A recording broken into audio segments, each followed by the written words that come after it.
Hello and welcome to the Easy Allies podcast. I'll be your moderator, Brandon Jones. Joining me this week, panelists Ben Moore. Bang, bang. Brad Ellis. Bang, bang. And my scruffy-looking nerf herd and co-moderator, Daniel Bloodworth. Hi. Distinguished guests, we are here to talk about some of the biggest headlines in the world of video games. But before we do that, we must answer for all of the mistakes we made last week. Daniel Bloodworth, begin corrections music, please. We did Pop-Tarts and Toaster Strudels, and Ben, the comments were upset. I did not mention Atelier Ryza 2 Lost Legends and the Secret Fairy, which comes out on January 26th. I would not be able to help you there. As Blood well knows, I've been meaning to get into the Atelier series for ages, and I just haven't. So. Yeah, it feels like since I've known you almost. Yeah. Right. The comments have been needing like, to get it into Pop-Tarts, and it didn't. Yep. It is funny because it's like I'm familiar with the series because it was like one of the first things that was like thrown at me at game trailers was like an Atelier game for the PS2, but I haven't really played anything since then, so I have no idea how it's changed. I like to imagine the copy physically being chucked at your head. Star Wars Galactic Battlegrounds was originally based on the Star Wars trilogy, episodes 4 through 6. There was an expansion pack released almost a year later, which added content from the prequels. I played them both at the same time. Apparently forgot the 4 through 6 stuff. I guess I'm a little prequel focused. Hitman 1 and 2 are not included in Hitman 3 for free. They will run inside of the game, but it's not like you buy Hitman 3 and you get all 3 of those games. But all you got to do is boot up Hitman 3, just like 2 included the levels from 1. 'Twas Arkham Knight's cinematic trailer that had the letter from Thomas Wayne. It was not Origins. It seemed to be Origins because I got that in my head because it was like, the origin of Batman. But that was the last game that had Two Batman fans messing it up. Two Batman fans, trailer fan too, messing up a Batman trailer. Feels bad. Feels bad. Hey, speaking of Brad, I got one for you. Hey, shots fired. Disney Plus lacks, of course, Homecoming, Far From Home, and The Incredible Hulk. So not all of the MCU. We did say, hey, all the MCU's in there. It's not, you got those 3 missing, of course. Oh. Because Disney doesn't own those things, so. I don't But care. most of the MCU, all the MCU that really, I would say of the 3 of those, Homecoming is probably the one that you would want to check out if you want to experience all of that. You can skip the other 2, I think. I forgot to close out Or Wars yet again. Hopefully I'll remember at the end of the year. And I didn't want to mention any ports or updates or anything when we did Pop-Tarts and Toaster Strudels, but I did mention the Pedestrian, which is coming to PlayStation 4, and that is already out on PC. It has been since January of 2020. And corrections music, please. We got some news that I'm extremely excited to get into. Before we do that, it's good news, but I got some even better news, just some jolly news, a silver lining, something we can be excited about in the world of video games. Awesome Games Done Quick just wrapped up, was fully digital for the first time ever. Not the first time Games Done Quick was done digitally. Summer Games Done Quick was the summer both of those events pivoted. It ran from January 3rd through the 10th. Not only was it a ton of fun, but it raised $2.75 million for the Prevent Cancer Foundation. And since its inception in 2010, Games Done Quick has raised over $31 million for charities worldwide. Not only from those 2 events, which they like to do every year, but from other spontaneous events that they've done as well. So kudos to that team.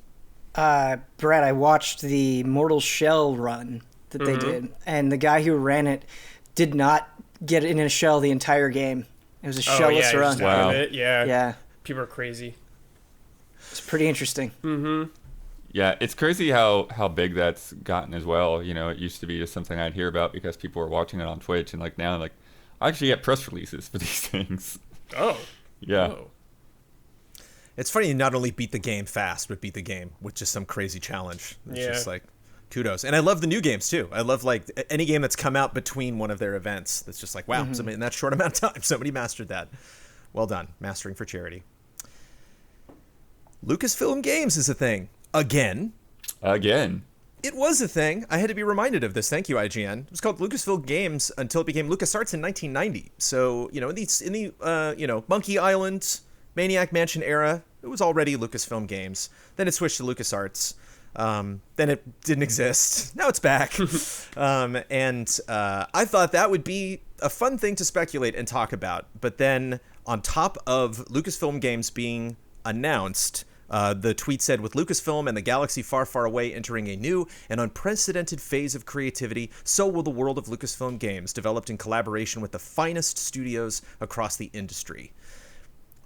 Right after that happened, Machine Games, who, Ben, you have had some experience with. I mean, we all have, but you have definitely experienced a lot of their stuff recently.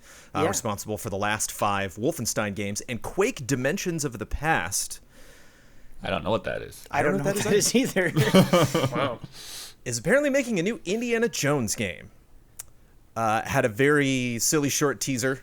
This could have just been a press release. They bothered to get the CG department in there and give us a desk, a camera with the new Lucasfilm Games logo on it.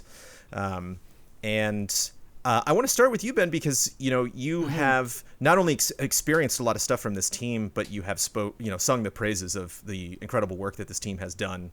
Yeah. And they did take on a property with Wolfenstein that Machine Games was not responsible for creating that property, but they were like, we want to bring this, back to, we want to achieve what is possible with this franchise. And as an Indiana Jones fan, I would certainly hope that they do that with this property as well. How do you feel about them getting Indiana Jones? Yeah, I think Machine Games, the credit that I would always say about them is like they're just so ambitious and they seem very restless in what they're doing. I mean, you look at New Order versus New Colossus, and like on the surface they're pretty similar, but the tone that they strike is just wild. Like I'm thinking about the end specifically of New Colossus, and it has like one of the craziest cutscenes I've ever seen. Like it's just like, I can't believe this is happening. And so, they're always going for it, and I know it's not always equally enjoyed by everyone. I know there's been a pretty substantial pushback to Youngblood. That's the name of the co-op one, right? The most recent. Youngblood. Yeah, I know there's been some pushback in that, but for my money, I really like a lot of what they've done, and I think that's exactly the kind of studio that I want working on Indiana Jones, because, like, I don't know. I don't know what this game is going to be, but I don't want it to just be, like, another Uncharted-like game, We've just been so saturated with that. Not that I have anything against Uncharted or that style of games, but I just want something that feels different. Right. Yeah, I mean, I think one thing, and it's probably not something to worry about, but it's interesting because, like you're saying, like they go really over the top with Wolfenstein, and Indiana Jones is very much a PG-13, like there's violence, but it's generally something that like you would watch with the whole family a lot lot of the times. Dude rips a dude's heart There's out. violence And Yeah, go, watch those faces melt. Yeah, with the dude's whole face family. melts off. Guy Yeah. turns into a skeleton and gets blown away. There are some pretty savage, creepy looking things every now and then. So spike through the eyeball. Yeah, but it's definitely something that like I watched as a kid, and there were toys and everything else, and so I think they're somewhat of a balance there, and I think maybe it was just because of that time, like maybe the effects weren't that believable, it's like high face melt is not the most convincing thing in the world. In a way, this almost feels similar to Guerrilla, where like you think about like the tone Killzone had and how different it is in Horizon, but they were able to, effectively transition. I have enough faith in Machine Games that will probably, hopefully, feel like that. Yeah, I don't want it to feel like Wolfenstein at all in tone. Yeah, I think that's fair. But yeah, I think they'll do a great job. Actually, I think they could bring something new to indie. Looking forward to some Zeppelins. Remember the Yeah. Zeppelins that went on? It was fun. But aside from the indie announcement, the thing that strikes me is, I know this isn't the same as like Disney announcing like a full studio or something, but it is funny to me how wishy-washy they are. They keep going back and forth on whether or not they want to be like really participating in this industry or just licensing things out. Yeah. And this is sort of a middle ground, but it feels like, hey, we're going to make a big deal about games again. And like, again, like this is like the roller coaster that I feel like with Disney. There's like, at one point, they were like, we're going to, invest more in games. And they bought BlackRock Studios, who'd made pure and split second, and then like, games really aren't for us, and then they, shuttered the studio, and then Infinity came out, and then Jones, you've got that Right. sad story of Infinity going away for no particular reason, and then even them buying LucasArts, right? Like they shut down that studio that had been going since the 80s, and now it's like, oh, Lucasfilm Games, it's a thing that we're gonna do now, and yeah, it's just maybe a few people with some oversight on this stuff, but it feels weird. It feels weird for the back and forth of, are you in, are you out, Disney? What are you doing? Yep. Brandon, I'm not sure if you mentioned this, but the indie game is being executively produced by Todd Howard, which Oh boy. I He feel pitched like the idea, apparently. I feel like in a way that kind of puts this weird cloud over it, where I just feel like he's been so memed, and Yeah. he's definitely taken like a Yes. brunt of the criticisms for things like Fallout 76 that I don't know, it's a weird thing to go into a new game with, but maybe this will turn it around. How could he be doing Starfield, Elder Scrolls 6, and this all at the same time? It's Todd Howard, baby. And yeah, executive producing something is always kind of the question mark of how involved Yeah. are they going to be? Is Right, this right, just something? right. Is he just a big fan? And this is something kind of fun that he wanted to attach his name to. I think Right. one of the other things that's odd blood is not just obviously Disney owns this property and like how much are they investing in games? What is Lucas Art / Lucasfilm Games' history in games? What's Indie's history in games? Like Indie hasn't been around PC for a games. while. Like Well, there SNES. was an indie game that was in development when LucasArts was shut down. yeah, was it E3? Somebody shared a picture of E3 2007, I think. I think it was mostly in the Far East. I remember he was on like a cable car in one thing. I think it was like coming to the Wii. And that didn't happen. No. Yeah. There was that and- N64 game that was pretty rare that I think Factor 5 might have made. Cursed Machine or something. No, that Yeah. was the SNES one, I think. Well, the they SNES made that too. Yeah, the Fact SNES Find was made that. the collection. It was kind of them. It felt bad for Indie because Super Star Wars, each of those movies was Separate. powerful enough to get their own game, and then they're just like, we'll just slap all of the trilogy into one game. Indiana Jones and the Infernal Machine. Infernal Machine. There it Yeah. is. Um, They made yeah. the 64 one too. Cool. Seemed like a tricky thing. Just seemed like a weird property that just was kind of like Superman. It just like was hard to bring him back. And so from a gameplay standpoint, I think it's fascinating. Machine games make sense to me because, like you were saying, Ben, the Wolfenstein games are extremely over the top. But despite the gore, despite people in gold suits jumping all over the place, there also is a really strong emotional core to those games. Like I really got emotionally invested, and they really did a good job, creating and defining very different characters, and giving you opportunities to really get to know them and really get to see them in a space that made sense, and see those characters grow throughout the story.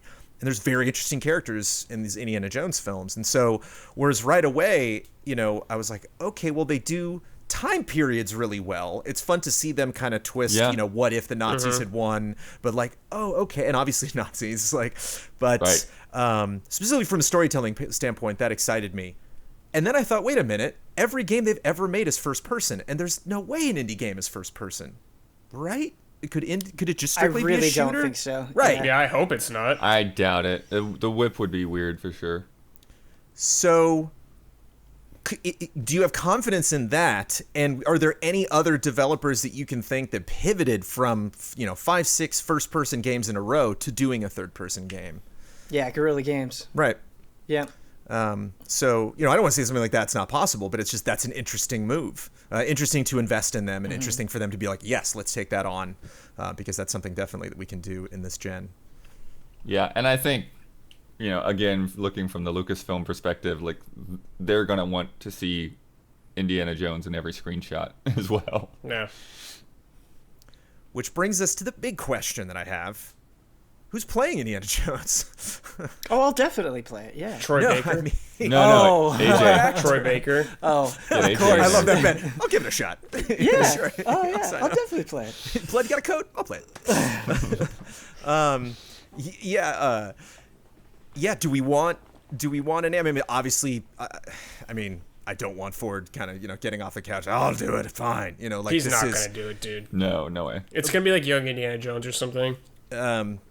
Yeah, is this a James Bond situation? Are we finally at a point where we would cast somebody that would hopefully be in this role for a franchise? Is this somebody who's going to play the Harrison Ford version of Indiana Jones, or would it be completely out of left field to like, I'm not talking like a crazy like goatee or something, but like, another actor coming in being like, I'm not going to do a Ford impression, man. I really want to come in and embody this role and make it my own. Do you think that's something people would be willing to accept?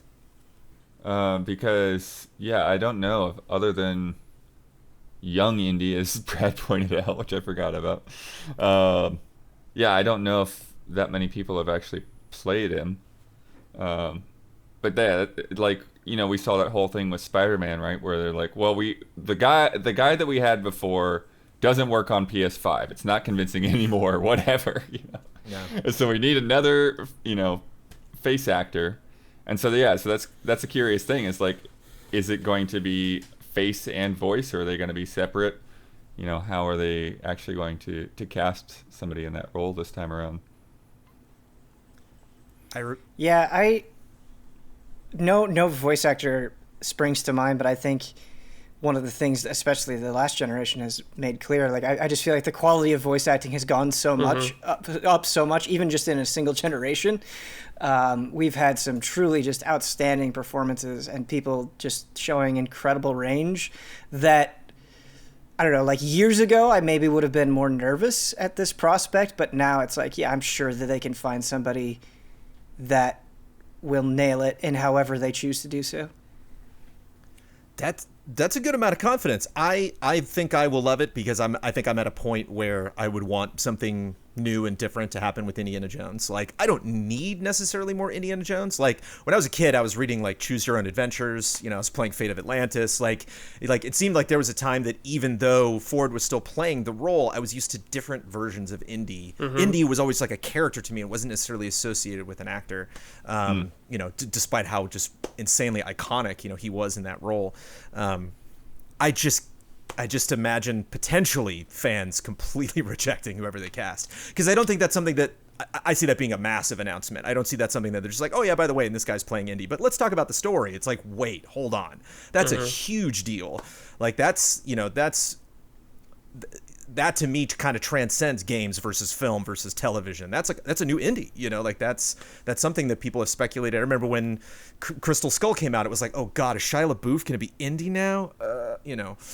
Now that he's kind of like potentially carrying on the mantle, he kind of joke like in the end, the tip of the hat.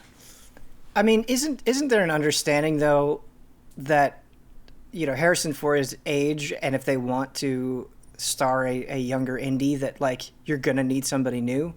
I guess it's not like he's like easily available and maybe perfectly in line with their vision. It's like, no, like it makes the most sense for us to get somebody new here based on what we're trying to make this game to be. So it's hard for me to like, maybe there will be backlash, but I think it's hard for me to understand that. Oh, there'll be backlash for a bit. There always is. Actually, a fair point though, Brandon.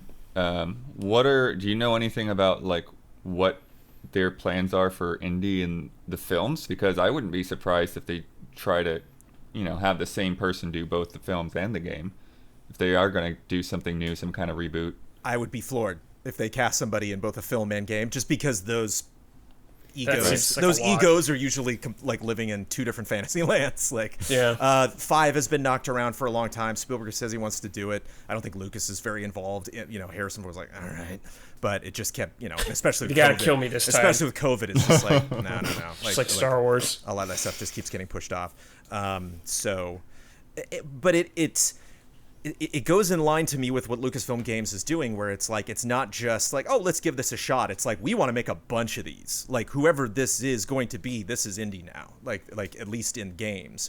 Whereas like a 5th film wouldn't be like, all right, time to make another trilogy. It's just like, all right, let's see if we can wring one more, month of shooting out of Harrison Ford. Hopefully he won't break his ankle again, but I'm excited for it. I think that's just a big weight to put on one actor's shoulders, Right. to have to like pick up this mantle. One of the questions I kind of have, and I'm sure somebody's addressed this already, is, I mean, Bethesda is owned by Microsoft now. Mm-hmm. It's like how he's like, you have to wonder, like, how do these deals, like, how do they get to know, like, what's the NDA? Like, hey, we've got this other thing going on right now with Disney and Blood, you've cracked the code. Phil Yeah. Spencer is going to be the new indie. He's gonna come out on Holy stage. He's shit, gonna put on the dude. hat. The hat like raises. It's up. me. Yeah, but I just have to imagine that Disney is not interested in giving Microsoft an exclusive, so this is probably Right. going to, like, even though this game's not going to come out for 2 or 3 years, it's probably still going to be on PlayStation. So it's just fascinating to think But- about that. Yeah, but could it just be a timed exclusive, right? Like, could it be a? Maybe, yeah. Absolutely. Yeah. Yeah, it's going to be interesting to see, and obviously this is going to take forever to come out. Brad, I know you like me, you dig the Star Wars, but are you Sure do. You an indie fan as well? Do you? Oh have yeah, a soft spot? love What do you- Indiana Jones. What do you need for an indie game? What's do I what's need? essential? What if you're just to have like the Historical the dry erase artifacts, board? Jones. Gotta Right. have the artifacts, man. Something with a curse, maybe. There you go. That's something I want to touch on because I think that's the big difference. I think with Uncharted, because I started 2, didn't touch 3 at all. I've played 1 and 4 all the way through, and the poor guy's just always trying to make money. That's like the main thing. Is he's just like, just once. I just want to actually get the treasure and take it home and sell it, so I don't have to do this anymore. Where there's always some kind of power struggle in indie films. It's always like you don't know what you're dealing with. Like these people going after this artifact don't understand its true power. Right. And even though he's gone all around the world, there's been all these different stories. It always kind of seems to be the theme. And there have been supernatural elements of the Uncharted series, but I think that the more I just kind of like, sat on this idea this week, I think that's something that is important to those series. I wonder if just anything else jumps out from all of you. Obviously, big characters and I always think of like biblical things, like artifacts, especially like that, because they're always tied in there. And I don't necessarily need it tied around like Nazis or anything. Like I don't even know when this is going to take place. Right. Could be when he's like a teen. I think it'll be pretty early in his career because they're going to want to make 3 games. Like there's no way they're making one game with the intent of one game. So, yeah, I hope they maybe somewhere we never seen Indiana Jones go. I haven't played like a lot of the games you have, Jones, like Atlantis, but I think something like that could be pretty cool. I think one of the like- things is just like not going, and I kind of alluded to this, but in a different way, just tonally, like you don't want indie to be just like a gunfight over and over again, right? So I think that's going to be the question: is like how do they make that gameplay work in a way to where is like want to be more of a stealth game or more of an adventure game, and just It's like gonna be how do Uncharted. you? Yeah, but that's the thing is like people criticize Uncharted all the time for feeling like there's too much shooting for the characters that are involved.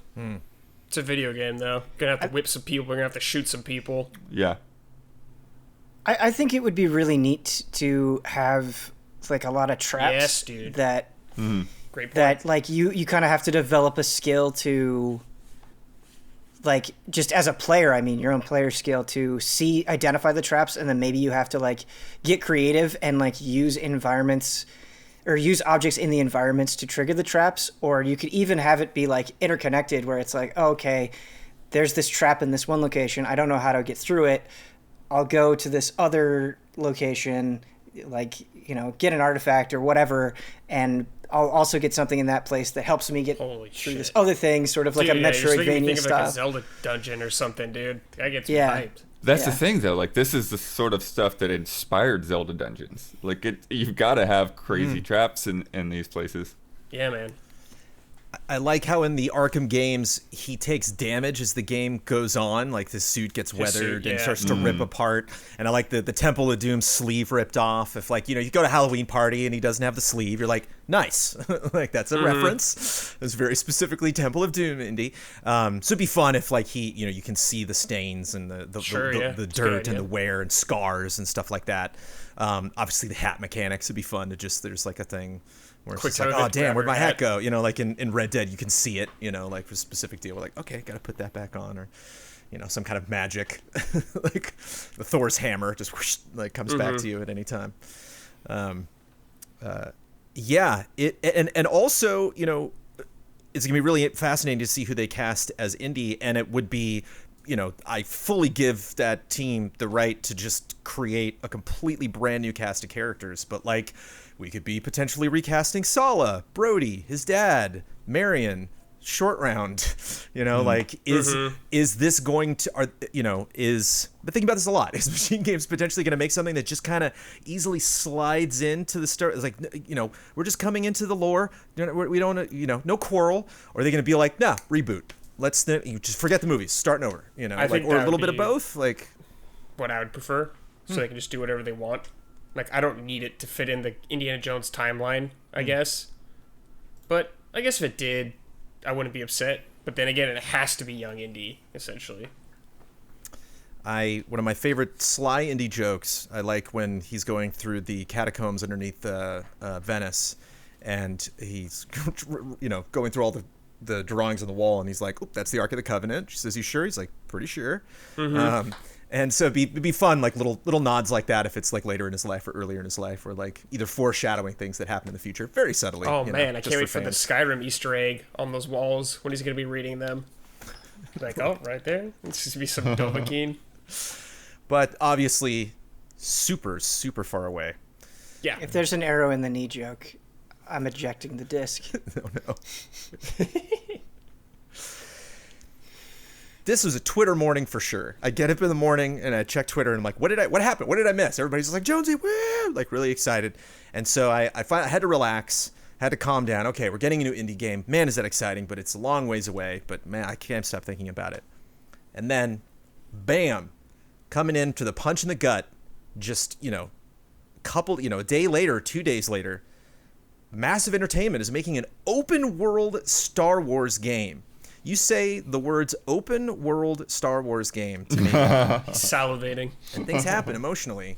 But I understand if people see those words, especially with Ubisoft on the front of that, they're like, well, crap. So let's get that out of the way. Is anybody a little upset that Ubisoft is bringing their special formula? Is this the Division people? The Division people, yeah. Correct. Division I 1 haven't played and 2. those games, so I don't really know. Yeah, I haven't put a lot of time into them. I've dabbled, but yeah, so that's actually the thing that I have the most question on is, like, is there going to be a multiplayer component to this, or are they going to be sticking to single player? Because that will make a huge difference in how they design this. Because I could see, something along the lines of Immortals being really cool with Star Wars. But when you talk about the Division, when you're more focused on gunplay and loot and stats and stuff, it's like, okay, I don't know for sure what this game is going to look like. It's probably not going to look a lot like the Division. Yeah, I was thinking more like in the line of Assassin's Creed, kind of open world. It's just hard when you say open world and Star Wars, because then the question is, well, how open is it, right? Like, are we going to be, are we just going to be exploring one planet? Are there going to be multiple planets? Are we going to be able to travel between them? Are we just going to be a Jedi? Or are we going to be, is there a variety of classes? And you mentioned being nervous, Brandon, and is this a Knights of the Old Republic type of game? Because I could see them that would be potentially really adapting cool. something along those lines. Yeah, so I think there are just so many questions. I like that it's not just limited to EA anymore, that it's opened up. I think just because I enjoyed Star Wars Squadrons so much, and I enjoyed Jedi Fallen Order so much, that I'm feeling pretty optimistic about Star Wars games in the future. But at the same time, I think, we know so little that it's hard for me to wrap my head around, like, strong opinions either way. Yeah, but I'm like on the fence, because one hand it's like, well, Fallen Order was so successful. This deal, I mean, they're both deals. We're celebrating deals this week. These aren't games. These are literally, and I think I'm seeing some headlines out there. Like a lot of people are like, hey, a new game, is, Massive Games is working on an indie game. And other people, the headlines like Massive Games got the license. That's it. Like this game might not even happen. Neither one of these games might not, see the light of day. It sounds like Massive has been working on this for a little bit longer. the way that they word it.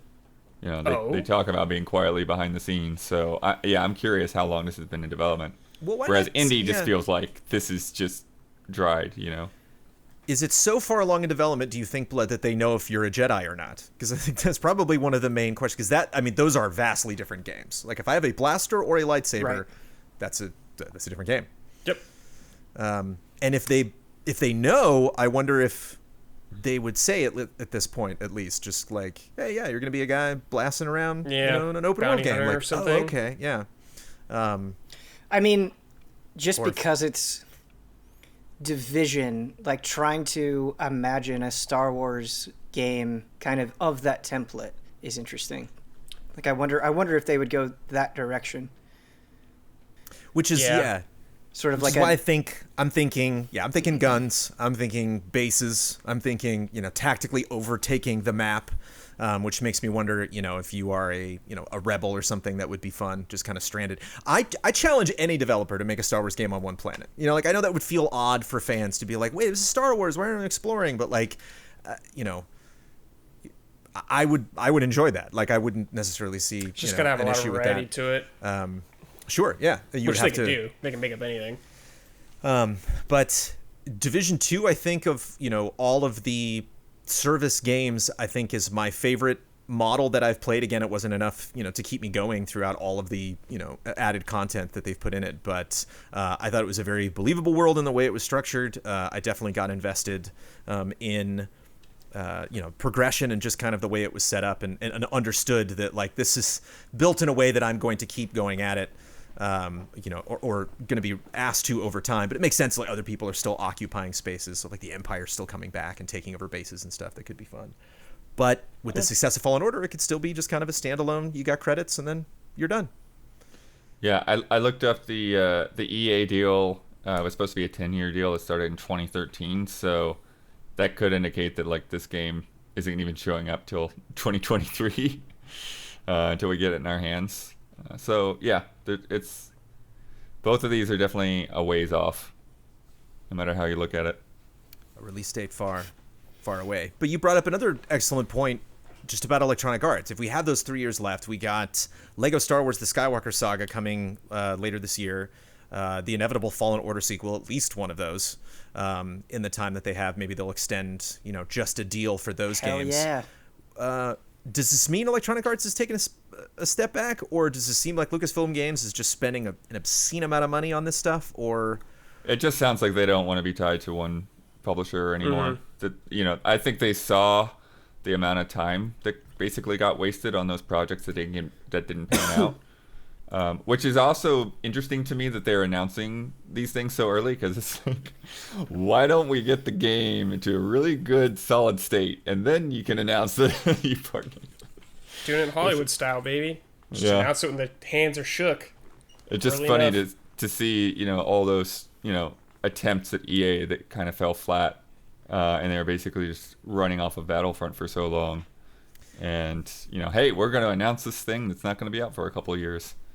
It's funny, the indie trailer is so much more elaborate than the Star Wars open world trailer, and so I wonder if, like, Ubisoft was just ready. They're like, can we just announce this? And like, Massive's like, wait a minute, or Machine Games like, hold on, wait, we got to render this thing, and then we'll do it in the same week. Let us go first. But yeah, it definitely doesn't seem that odd for them to do it. And I just want to clarify that we've talked a lot recently, there's the Mass Effect discussion over, like, having a trailer that doesn't necessarily know things. Both of these videos are ridiculous. They did nothing for me. The Indiana Jones trailer, like, has this super phoned in electronic keyboard, like, it's like, what was that? Was that a kazoo or something? Like, what are you doing? Like as a mega fan of both of these franchises, like, the video itself did nothing for me. It was just literally like a tweet, like, okay, a press release that got me excited. But potentially Battlefront 3 maybe in the works from DICE, who knows? Holy cow, just a lot. I would actually be a lot of Star Wars games coming. Oversaturation, or is it time? Is it just these all boats will rise, and potentially these could all do really well? It ain't slowing down, baby. Movies, shows. Brandon, I feel like on a podcast like years and years ago, I was like, there's too much Star Wars, and I was definitely feeling oversaturated. But I have been in and out of like a Star Wars obsession that like I'm begging for new games. Like I desperately want a Fallen Order 2, and so I'm not at that point. Like I really do want more. Yeah. Well, when they announced Fallen Order and they're like, and it takes place between episodes 3 and 4. It's like, not again, please. I'm so tired of the pre-4 nonsense. And then I get into Fallen Order, and I'm like, this is excellent. Okay, never mind. Sorry. Well, my bad. Something we haven't talked about is they just launched the High Republic initiative, and it seems like there's so much that you can do in that time period. Like you might have a little bit more freedom, so maybe they'll take advantage of that space. Sure. Which is the only thing, and before we move away from Star Wars, and just Lucas in general, a lot of people in Love and Respect this week, I will not be getting into those comments in Love and Respect, but a lot of people are like, ooh, what else do you want? Like what else, what other dream projects? Which is funny that we can think of so many things that are already naturally in the works, and then it's just like more, like, yes, I want a Star Wars Muso, but let's calm down and maybe we'll get these next 6 games. Oh, God. But just like slaughtering like hundreds of Gungans. Yes. Is what I'm envisioning. Oh, shit. I'm in. I think the Gungans are out. I don't think Gungans don't exist anymore in the universe, sadly. But they do. I think High Republic to me conflicts with Old Republic. I don't know if we could get an Obsidian Knights of the Old Republic 3 with High Republic doing their own thing at the same time. Old Republic is much sooner than Old Republic. Yes. So you could do both. I wonder if like maybe people would get confused, but they are 2 very different periods. And the thing that's special about High Republic is it is not, it is media, but it is, books and comics and, there specifically is mostly a print initiative. And so I wonder if games, the print side of Lucas is like, hey, wait, come on, it's our thing. Like, let us do this, please. Let us at least launch this thing. And then you can steal it from us and make something that'll be way more successful and sell way more and way more well-known. Well, I mean, it's just getting together a book or a comic book just seems like a much quicker process than developing a AAA game. But we'll have to see. I think it probably also depends on how those books and comics are received.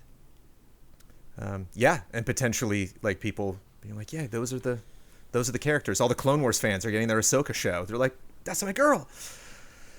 Brad, Dash Rendar open world game. Would you play it? Why are you even asking me that? You know the answer. Nice. Of course I would. I would hope Shadows of the Empire still holding. What was the bad guy's name in that? Dude, Wasn't it Reptor something? It's an ore. He's like a black sun. Seavor. Dude. What is it? X something? Yeah. Anybody? It's like isn't it like Zan something? I don't know. Zanzibar. I feel like Brandon knows it. I do know it. We're just struggling. Say it. Prince Shizor. Shizor. Shizor. Shizor. That wasn't that far off. No, it was not. It was an ore. It was an ore name. I was watching an interview with one of the guys that worked on Shadows of the Empire, and he was talking about how they had to put shoulder pads on Dash because like in that era of like early 3D modeling, like the if you didn't cover up the shoulders, you just like it just looked terrible, and so they just had to do that. Yeah. Wow. It's pretty great stuff. Oh, I'm always down for a Shadows of the Empire playthrough. That game is fantastic. And a lot of people didn't get past the second level, but I played a bunch of that game, loved it. But yeah, anything. I mean, I wouldn't mind a Telltale Indiana Jones game if we're just talking literally about puzzles and traps and story and stuff like that. It'd be interesting whoever they cast in this, to bounce around to different mediums. Anything else? Point and click Jar Jar game. Okay. Post prequels, the aftermath. Jar Jar the Street Entertainer? I mean, I don't know, man. The only thing worse than listening to Jar Jar talk is trying to read Jar Jar talk. That's why it'd be so good, dude. This would be terrible. Dibs the review if it comes out. Square Enix trademarked some stuff a while ago, or a month ago, but we just found out about it now. On December 17th, they trademarked Ever Crisis and The First Soldier, And on December 22nd, they trademarked the Shinra Electric Power Company logo. Mm-hmm. And just like talking about Star Wars games and Indiana Jones games that aren't going to come out for 2 or 3 more years, let's talk about what the hell is going on here and whether it's going to mean anything potentially or not. And this came up, and I was like, wait, Brad's on the podcast this week, isn't he? Yes, he is. All right. It's a headline, baby. Let's get into it. I mean, I think of all of these, the most exciting one potentially is whatever the heck Ever Crisis is. Brad? I disagree. Oh, I'll tell you why. Theories. Numerous theories right here, Jones. Okay, so back in the day, a phone game that only came out, or never came out here in Japan, called Before Crisis, was about the Turks as a prequel to Final Fantasy VII. Now, Crisis has been used in several things throughout the Final Fantasy collection of games. You had Crisis Core and stuff like that. And since that Shinra Electric Power Company logo, it's like the older logo with no like English on it. Right. So it could be a reference to the older stuff. So I'm thinking it could be like a spin-off game about the Turks, possibly. Could have something to do with Zack. Or it could be the the next edition of Final Fantasy VII Remake or something, the PC port or something like that. But First Soldier, Jones, that has a lot of meaning behind it. And if you played Final Fantasy VII, you know who that is referring to, and what the next part of Final Fantasy VII Remake is gonna be a lot about. Minor spoiler, I guess, so be careful. It's gonna be a lot about Sephiroth. Part 2 of Final Fantasy VII will be a lot about Sephiroth. So that could be the title of the next game. That's what I think it's going to be. Sephiroth. He's that Smash Brothers guy, right? That's right. Yeah, Nice. that was his first debut. I know you're joking, but it still hurts. The pink ball, right? The pink ball with the wig, right? And that's Sephiroth. Yeah, dude. Would you be bummed if literally all of this was just a remake Part 2 thing? And it's like, well, no, they were just kind of... You know, I'm cool with it. Or maybe it's like some offshoot, or would your preferred thing, if you had like a pie in the sky dream, would be that, whatever Ever Crisis is, whatever First Soldier is, and obviously Part 2, those are 3 separate entities, so you're getting 3 different media projects, whether they're games or whatever. I mean, if it's Ever Crisis, ideally I think it'd be something with Zack. If I don't know if they're gonna do Crisis Core stuff or not, or just completely something new, because they can kind of do that now. So I would want it to be something with Zack. Jones, I'm expecting a mobile game, so right. I'm totally my expectations. I kind of totally half set. feel like that's what the Shinra thing might be referring to. Like there might be some weird, some kind of strange little app that ties into Shinra, and I don't know, just feeling like something like a hacking mini game type of a thing. Where you're just connecting lines. Yeah, it's Jones. I'm a Kingdom Hearts fan, man. It's that series has been all over the place, everywhere. Although it's wacky, a lot of dumb stuff. SimCity with Midgar might be kind of cool, actually. Yeah, that could be actually kind of cool too. Bloodworth, yeah. Well, I am much more versed in Final Fantasy VII than I am in Final Fantasy 15, and Final Fantasy 15 got a lot of weird stuff. We got a movie that I hear is not great. Yep. We got a fishing game. We got you should watch Kingsley of Jones. Prompto VR thing. We got an anime. Got an anime. Yeah. Do you think that kind of burnt? Square. I mean, we've already got it. Kind of a feature film based off the Final Fantasy VII universe, or is it Final round Fantasy 2? 7 is so much bigger than Final Fantasy 15 as a brand alone. Oh yeah, I think they can do that kind of stuff, and they've already gone. There's already been an anime of Final Fantasy 7.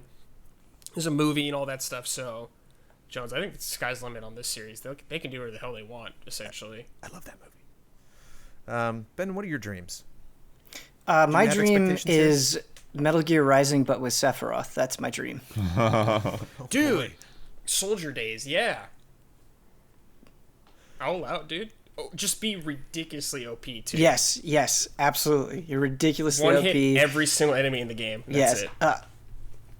Yeah, I mean, I don't necessarily think about another genre, but it does make me wonder if, what we're thinking of as Part 2 may not necessarily pick up where we think it will, that First Soldier could be you just have this whole game that's Sephiroth's story, and then a third game or another game comes along and kind of wraps the two together somehow. Yeah, they explore Sephiroth's past in the first game, like a lot of that stuff. So that's what makes me think it'll be the second part. But hey, several spin-off game, I'm in, baby. But I don't even think necessarily a spin-off. I just think it's just not necessarily a linear storytelling, Yeah. Okay. I think it'd be cool if they did DLC for 7 in between it. A little Zack thing. Yeah, different chapters with different even if characters. It's just 3 hours or something, just something cool. Yeah. Yeah, it's interesting how they just sort of pulled the plug on all the 15 DLC after they had done so much of it. Didn't, yeah, I don't think it paid off we're done with financially, this. probably. Yeah. And Tabata leaving, I don't know if that had a big effect on it too.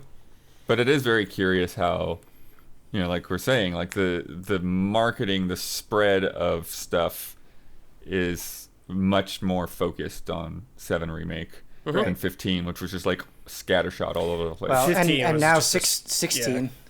Yeah. 16. Shaping up nicely, it seems like. But 7 seems in a better place than 15 was. Yes, but it was really hard to determine what 7 was going to be. Obviously that development was very troubled. And now we just kind of hit the reset button on that speculation of how far along is 2? Do they still know what part 2 is even going to be like? And so is it? Do you glean anything, Brad, about this specifically being trademarked now? Is this something maybe they had these ideas, when they first started to develop it, or are they still kind of working the story out, maybe, or? Yeah, I don't know. I'm sure they're still tweaking things, and I think they have a general idea, Jones, of where they're gonna want to go, but they're just still figuring out certain specifics about it. So I think all these are very deliberate. These trademarks, there's a reason for these trademarks, especially for soldiers. So I mean, they could just do it because they have an idea and do nothing with it, but I think they have a plan.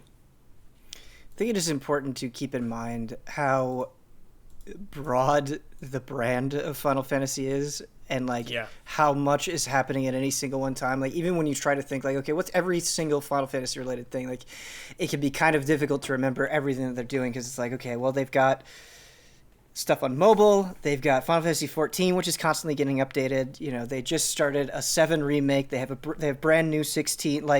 There's just so much at any given one time. They're re-releasing older Final Fantasy games, and so I think when you have a train that is that big, the planning for that must get further and further out the bigger your train is. So who knows what we're going to see and when we're going to see it, but I imagine they have something in mind. I just don't know when it's going to happen. I have never played Crisis Core, but I know that it is just kind of infamously one of those things that is so hard to play, and one of those things that people are just please bring it to Switch, please bring it to PS5.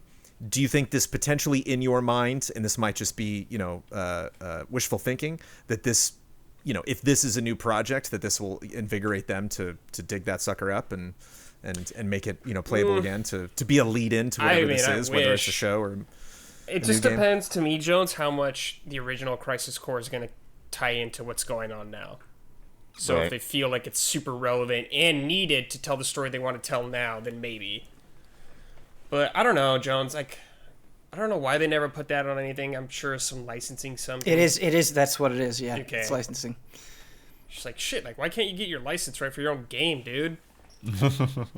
What's happening? You can't even. You can't even get it digitally. Yeah, you can only get not available. What was it called? UMDs or something? Yeah, UMDs. That's right. Yeah, that's all you can do it. Yeah. Did Final Fantasy VII Remake make that much money that they can fix all of these issues, straighten everything, right their wrongs? Or is the easiest way to do it is just to make another game, maybe retcon it, or there's a lot we could go into, Jones, but this is really crazy, big brain. You gotta be nuts to really dive into this shit. That's our spoiler mode podcast we did. Yep. Yeah. So if you want more, which of that is kind of very entertaining. Yes, check that out. Maximilian, dude. Yeah, let me get Max on the phone here, just really quick. Ask him. I'll put him on speakerphone. And now, a word from our sponsors. You know that credit card, the one you're afraid to look at to see what the balance is. If you've been avoiding your debt, it's time to confront it. A lot of financial help this week in the Easy Allies podcast from our two sponsors. Upstart can help you face it and finally pay it off. Last year showed us that you never know what life is going to throw at you, and if you used credit cards to pay for unexpected expenses, it can be overwhelming to manage that debt. Take control with Upstart so you know exactly what to expect. If you have multiple credit cards, you know that tracking multiple balances, due dates, and website logins can be stressful. Upstart makes things simple with one monthly payment in one place. Upstart is the fast and easy way to get a personal loan to pay off your debt all online. Whether it's paying off credit cards, consolidating high-interest debt, or funding personal expenses, over 500,000 people have used Upstart to get a simple, fixed monthly payment. Upstart finds smaller rates with trusted partners. Smarter rates with trusted partners because they assess more than just your credit score. With a 5-minute online rate check, you can see your rate upfront for loans from $1,000 to $50,000. You can get approved the same day and can receive funds as fast as one business day. If debt is taking over your life, it's time to get a fresh start with Upstart. The two services we are talking about today, I have not actually utilized, but I have tested them, and I'm happy to say that the number one thing I can recommend about both of these is speed, baby. This and our next sponsor, when they say that it's fast, it is definitely fast to get this info. So shout out to Upstart for not taking too much time to at least just find out how much you can save. Find out how Upstart can lower your monthly payments today when you go to upstart.com/EasyAllies. That's upstart.com/EasyAllies. Don't forget to use our URL to let them know we sent you. Loan amounts will be determined based on your credit, income, and certain other information provided in your loan application. Go to upstart.com/EasyAllies. And if you can get help from Upstart, that's a good feeling. Speaking of money, we're all looking for ways to save money, right? Especially now. So let me ask you this. How'd you like to keep an extra $961 a year in your pocket? That's how much Gabby customers save per year on average on car and home insurance. That's why you would shop for insurance. Use Gabby. This time of the year, we go shopping for insurance. Well, Gabby takes the pain out of shopping for insurance by giving you an apples-to-apples comparison of your current coverage with 40 of the top insurance providers like Progressive, Nationwide, and Travelers. You just link your current insurance account, and in just minutes, you'll be able to see your quotes for the exact same coverage you currently have. That's what I did. That's what Ian Hake did. He saw that he could save a couple $100. I saw that my current insurance was okay, and that felt good because I just moved, and my wife and I looked at literally all of our finances, and so it was very helpful to just check out Gabby and for Gabby to be like, "You're doing well." It's like, great, feels good. Like I mentioned earlier, Gabby customers save $961 per year on average. I bet that'd be nice to have in your pocket every year. And like I said, super quick to do it. I timed it. I literally started the stopwatch on my phone. It only took 5 minutes. If they can't find you savings, they'll let you know so you can relax knowing you have the best rate out there. And they'll never sell your info, so no annoying spam or robocalls. You're probably overpaying on car and home insurance. See how much Gabby can save you. It's totally free to check. There's no obligation. Go to Gabby.com/allies. That's GABI.com/allies. Gabby.com/allies. And if you are a patron of Easy Allies, thank you. Talk about making money. Thank you, patrons. Thank you for helping us out. With CES, right? How many CESs are there, Blood? There seems like there's always like a CES that's coming or going or something. Jim Ryan. No, CES used to be twice a year way back in the day, but it's only in January now, which is one of the reasons it's always been like a show that I've never particularly enjoyed. Because it's like, all right, we're back from vacation, and crap, we got to fly to Vegas right now. Right. So it's just like, you don't really get to even get your headspace, you know. And then just the fact that it's just it used to be that before E3, that's where video games were shown, and because of that history, even though E3 kind of broke off, there were still some video game things there, but not most of it. So when you go try to cover it and you've got cameramen following you around, you're just like walking this giant convention center and like, where are the video games? I don't need to see car stereos. Right. And that's what's funny doing research for this, because you type in Sony TGS, Sony E3, you know, Sony, like you specifically get what announcement they had, what presentation they did, you know, what trailers you want to go watch. You type in Sony CES and it's like, hey, televisions. And you're like, no, I want the games. Jim Ryan, the head of Sony Interactive Entertainment, came out, when I say came out, meaning in front of a green screen, and made a 3-minute speech. And what's so funny about this speech is he goes on and on, the biggest launch of all time, biggest launch of the PlayStation console. We've heard all this before. And then he's like, hey, and then here's a montage. And, PlayStation 5. Aloy shooting a boat. And there's all this cool stuff. And at the end, here's some release dates. Now, wait a minute. Freeze that screen. Enhance. This screen flashed by so fast, and this is literally all people are talking about from his actual speech. We got some release dates for some stuff in this year. We just did Pop-Tarts and Toaster Strudels for Q1. Well, now Kena Bridge of Spirits we know is happening in Q1. Bridge of Spirits. In March of this year, of 2021, it was announced on June 11th when they did their big, here's what's happening with PlayStation 5. And then on September 11th, it was delayed to Q1 of this year. We know it is happening in March.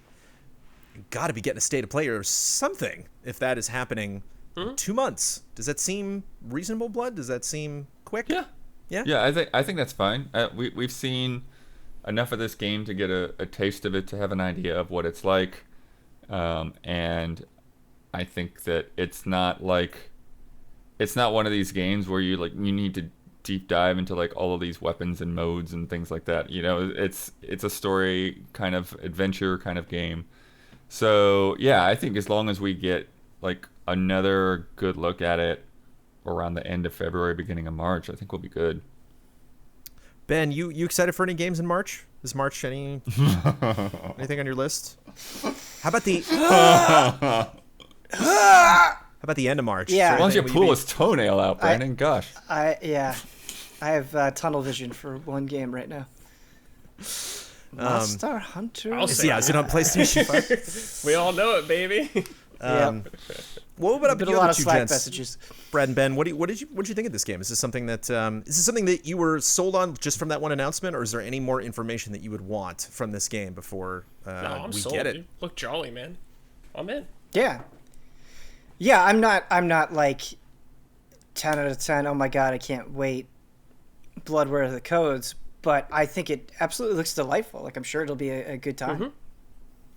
Is that the chart? 10 out of 10. Is 10 out of 10 above Blood, where's the codes? Or is Blood... the Blood, where are the codes is the 10 out of 10, there's multiple Blood, where are the codes. Got it. Multiple times a week. Got it. Kind of thing. Yeah. And it's 10 out of 10. Blood, where are... Bwadab? Anyway. Bwaddock? Solar Ash is coming in June of 2021. It remains to be seen if E3 is also happening in June of 2021. Probably not. I hope not. At least I hope if they do an E3 that they actually have planned out something digitally so they have a presence. But I hope they don't try it. It's not a good idea. I hear typing. Is somebody looking that up? I was just refreshing my memory. Solar Ash is from Heart Machine, which is the developers of Hyper Light Drifter. And this was a protagonist with a mask and 3 eyeballs, a light sword, and light skates. So we saw is actually a fairly effective trailer. So we get a little bit of a wacky cutscene where we see that this is a very bold, lots of crazy colors, much like Hyper Light Drifter was, but this is not a nostalgic pixel aesthetic like Hyper Light Drifter had. This is a beautiful 3D game, and a little bit of kind of gameplay where the character light skates down a hallway, and then the camera totally flips and we go upside down, so there potentially might be some gravity defying going on. It's oddly feels very much like Hyper Light Drifter and nothing like Hyper Light Drifter at the same time. Yeah, sure. It's got the same mood, I think. But it's not mysterious that it's the same team. And seems kind of like a fun evolution. They were like, okay, we did this. We created this game that the weapon even seems kind of similar. That I imagine there's just a lot of quick moving and slashing, and just the type of world that a lot of visual storytelling. And then a big crazy snake goes by, and the protagonist drops down onto a snake, and then they said 2021. But now we have a date that was also announced on June 11th, and just a year after that was announced. Apparently, we're getting it. So nice. Nice to put on the calendar in case anybody was expecting that. Little Devil Inside is coming in July of 2021. Yeah, I'm trying to remember, but I remember this being cool, but I'm trying to remember exactly what it's. It is cool. crazy trailer. I'm going to spend this weekend watching a lot of trailers because we're getting ready for our awards discussion, and I'm narrowing down what I think are the best trailers from last year. Oh yeah, this game looked cool, dude. This is a weird trailer. Tough. Something that you could really get the aesthetic of the game, but really hard to determine, like, what exactly am I going to be doing in this game? For those listeners and watchers that were not shown B-roll of the sucker that want a refresher, there is a monster hunter, not to use those words, Ben, I apologize for spitting that out. This is a dude that is hunting monsters, potentially for some, like, rich old guy that, like, lives in a mansion. We see the guy, like, shopping at one point. He just, like, is walking to the market and he just sees a little girl in the street. Hello. And then he's, like, in the bath. We see him on the toilet. There's a poop joke in the trailer. And then while all of this is happening, he has somebody that apparently is in his employ that is going out and, you know, getting all of these prizes and hunting, you know, being chased by, you know, tribal warriors and going up against all these, you know, scary things, which that is the part of the game that makes sense. But the going back to this rich old guy, how does that factor in? And specifically, what is the gameplay? Is it more of an adventure game type of thing, or are we leveling this dude up, or the puzzles? Hard to tell. But now that you remember it, is this on your list? Is this something? Yeah, I think it's interesting. I definitely want to know more of like what it's all about. You know, I almost got a sense of like, you know, when they say little devil inside, it's like almost as if like, is this stuff like all going on inside of this guy's body or something? You know, just like how crazy is this concept? So, you know, like if he brushes his teeth, will there be some kind of tidal wave washing over? You know, I feel like this is the kind of game Double Fine would make, which I say is a compliment. Sure, yeah. The trailer really emphasizes how lousy this guy's life is. Like, they really show, there's like a juxtaposition of like this old rich guy in his apartment sleeping, and then you see the guy just shivering out in the forest. So lots of like barely, you know, inching across a cliff edge and, you know, descending into really dark caverns and some danger, but also some light comedy, you know, a little bit of like physical hijinks. So it's just going to be interesting to see. You know, we got a ways. It's not going to be until the middle of the summer. So, but something where, you know, I'm be very curious to see kind of a gameplay deep dive into how complex this is. You know, is the humor really going to come across in the gameplay, or is that mostly just in this trailer? In October of 2021, a game that I think is going to be just, you know, right at home in the month of October, Ghostwire Tokyo finally has a release date. Which again, to update, we were talking about Microsoft earlier. Now owns Tango, but Ghostwire Tokyo is still going to be a PS5 and PC exclusive for a little bit there. Such high hopes for Ghostwire. Yeah, same.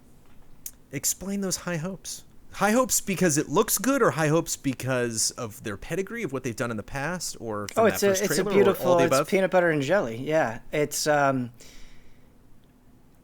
I want to play anything with Tango's name on it. You know, obviously being a very big fan of Resident Evil, and then enjoying both Evil Within games, like that is exactly the kind of horror game that I get really, really excited about. And I think what's interesting about Ghostwire is not only is it a cool concept, and not only is it so striking visually, like I think those trailers have been really impressive, but you know, it's first person. It's a whole different ball game than anything that they've done before. Whereas like Evil Within, you can very easily compare to, you know, kind of the legacy of survival horror. This seems like it could be a brand new thing. It's interesting, Brad, that I keep thinking about Ghostwire looking at and playing other things. I, you know, look at Ghost Runner, I think about Ghostwire. I look at Cyberpunk 2077, I think about Ghostwire. I'm playing Tsushima right now, I think about Ghostwire again. Seemed really out there, and, you know, like Ben was saying, it's just such a striking visual style. What are your expectations for this game, and do you think by the time we finally get it, it might not be necessarily like that innovative, like a fun action game? Because it was a little surprising when people saw like, oh, it's only in first person, and oh, you know, it's much more of an action game than kind of like a mystery horror game. I think it'll have some more horror elements than it's leading on to right now. I feel like they can't help themselves with throwing in some weird, dark stuff every now and then. So I think there'll be some of that that'll surprise people. Also in October of 2021, Stray. Anybody remember Stray? Ben's nodding his head. Yeah, the cat. Yeah. The cat tower in the background. Ben is ready for Stray. I like on the official website for Stray, it is labeled a third-person cat adventure game. Cat is a genre. Can I have like a very tiny rant? Like, you see that cat tree in the background, which we spent money on for them.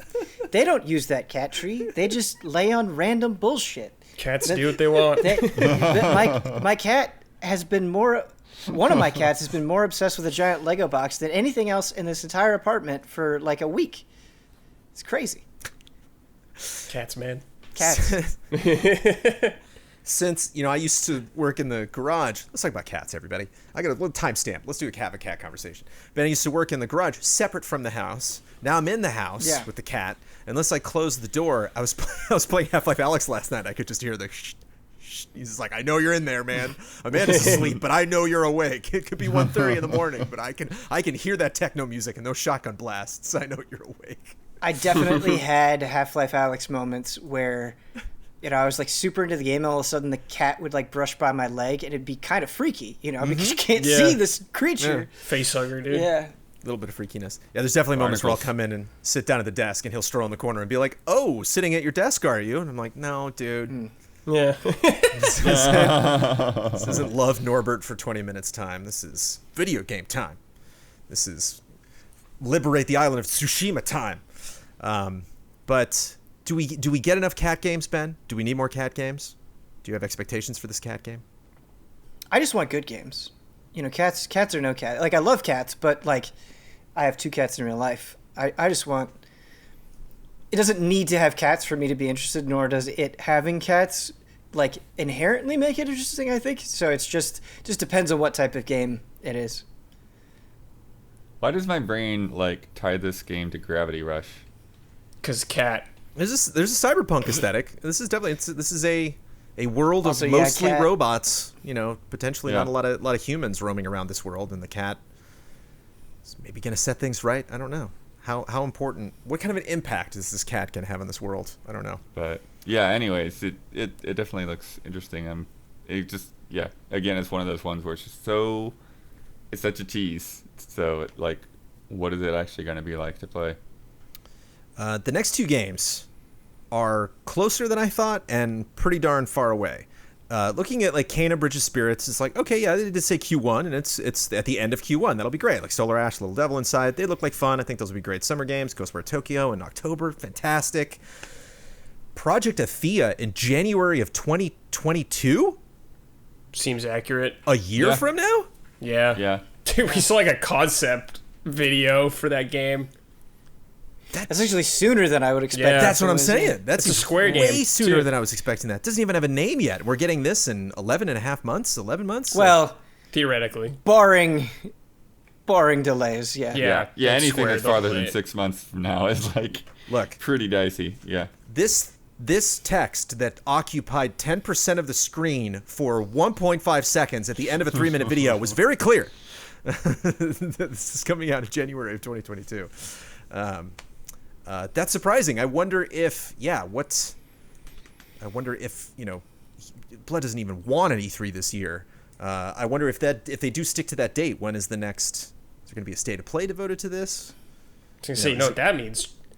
2022? You need that 2021, baby. Final Fantasy 16. Yeah. That's the plan. Mm-hmm. It'll probably change, but that's the plan. Yeah, I think so. I think 16's about ready to go. Look at that, the confidence. When Bloodward's confident about that, I feel good. Because of the difficult year we had with game development in 2020, it just kind of like you just naturally ticked up all of the dates plus 1. So in 2020, 2022 seemed really far away. So when we found out that Pragmata was going to be in 2022, it was like, that seems far away. Well, now that we're in 2021, it's only a year away. But apparently, according to this very small text, Pragmata is now in 2023. Wow. Do we remember Pragmata? I absolutely do. Yeah. It kind of had like a Vanquishy kind of tone to it, right? He's like, Kind his of like helmet. a Kojima-esque tone. Yeah. It's a Capcom game, right? Was it? Yeah, I think so. Yeah, I think so as well. I remember the trailer and us kind of being like, huh, that was weird and interesting. Dude, it does look like the Kojima logo guy. Yeah. But yeah, I think that is a Capcom game. We might want to double check that, but I think you might be right. Yes. Yes, Absolutely. the Capcom press site and Pragmata Twitter still say 2022, so it was literally just the end there, and it is probably silly to squabble over like which of those dates is the same when we only have this purely concept. I'm not saying that visual this to is go going to off of. be the same situation at all, but just the way that they presented it, how little we know and how far off it is, it's hard not to immediately think of Deep Down. Oh, what shit. happened there. We just see gameplay of Deep Down though. Yeah, it's true. That was the bummer Brandon, about I Deep think Down. you- Is like, look at that game. I think you forgot a game on that list, one that I'm very excited about. I got two games that I'm still going to mention, but Okay. Oh, sorry. Okay. Sorry. Oh, Because oh. I just thought it. I guess I thought it was sooner, but maybe it's further than I thought. What game is that? Sorry. Returnal. Returnal. Yeah, we talked about Returnal last week because we did Pop-Tarts and Toaster Strudels. Okay. So Returnal gotcha. again. All of these are dates we did not know. A lot of these are, Okay. are dates. This changed a Q1 into a March 2021, but we did talk about Returnal last week. Well, I was. My bad, Brandon. But it's good that you're excited about it. I am excited. yeah. certainly. Talk about Returnal, Ben. I'm not going to shut you down. Yeah. So, I haven't played it yet, so these feelings are subject to change. Yada yada. But my gut is giving me good vibes about it. I think just the way that they're presenting the story with kind of the it looks like very cinematic, but it doesn't look like it has like super cinematic gameplay. Like it looks kind of more, I don't know, fast paced, I guess. And that kind of like mishmash of styles is really intriguing to me. It's just like when I look at it, I think to myself, I want to play this. So my gut is giving me a good feeling about Returnal. But Monster Hunter Rise is your Pop-Tart. I'm just taking notes here, just officially, because I don't want to get. What's wild beyond a pressed. Pop-Tart? Yeah. Monster Hunter Rise is my like. Is Cinnabon. two toasted Pop-Tarts. Like, yeah, It's like the Cinnabon. thing. That's- It's like the meal that I that's would my Cinnabon. request Yeah, that's on my death Cinnabon. row. It's like a cronut. Yeah. That's my cronut. Previously, I get things wrong on this podcast before. It's fine. Feel bad though when I specifically cite another site and then that site lets me down. I got good words for fansensus.com.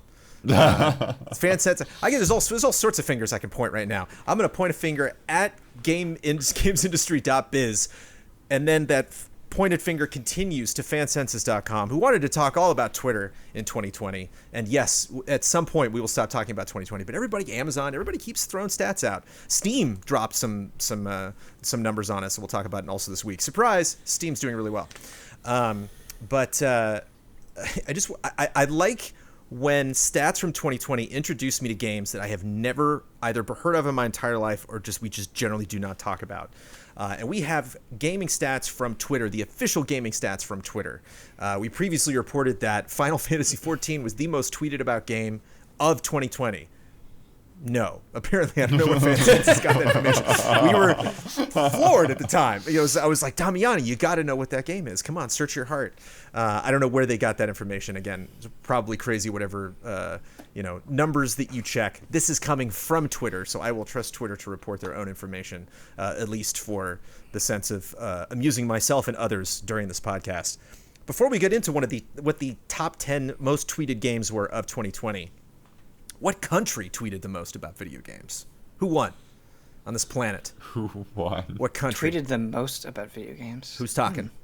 Who's talking the most? I don't know. I'll give you a hint. It's not us.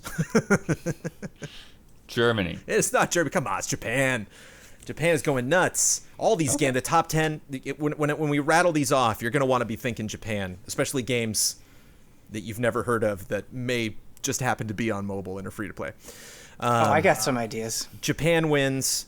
We are second place. Germany is not number 3. What's number 3? I'll rattle off the other ones, but number 3 is really curious. Not UK. Canada? Korea. Yeah, that makes number sense. three, That makes yeah. sense. Yeah. Number 3 most tweeting country. Way to go, Korea. Brazil at number 4. Thailand number 5. UK a distant 6. Germany not even in the top 10. France number 7. India at number 8. Philippines at 9. Spain at number 10. There are more than 2 billion tweets in total, specifically about video games, up 75% year over year. There's a 49% jump in accounts posting about gaming. So We not had even to just cope with the volume 2020 of tweets. somehow. Right. Yeah.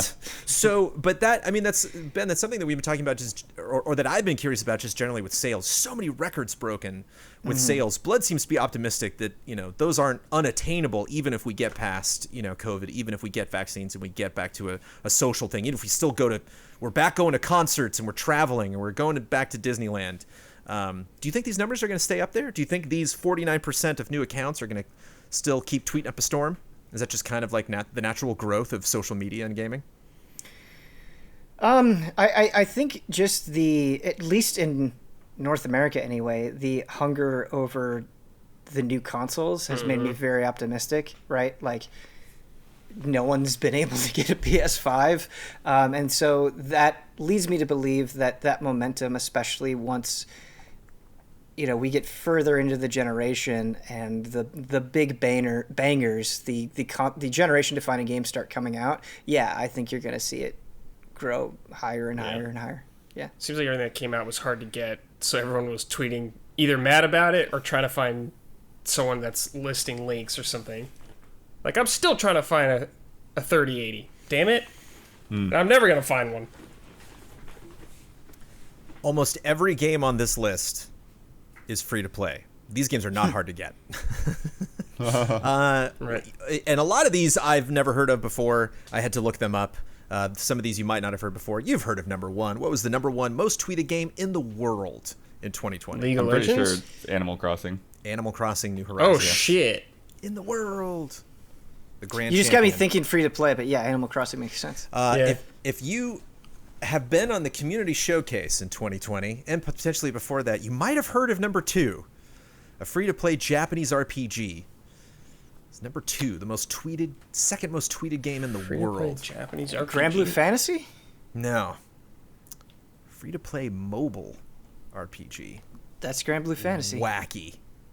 Wacky. Somebody in our community showcase loves to just submit montages from Fate Grand Order. Oh, yeah, of course it's Fate. Of course You're it's Fate. That playing makes as sense. like Yeah. weird Japanese Yes. versions of Billy the Kid and Beethoven and Oh, Hey, shit. That sounds I great. actually, the last time I was on Showcase, they did a montage of like Fate moves, and it was really sick.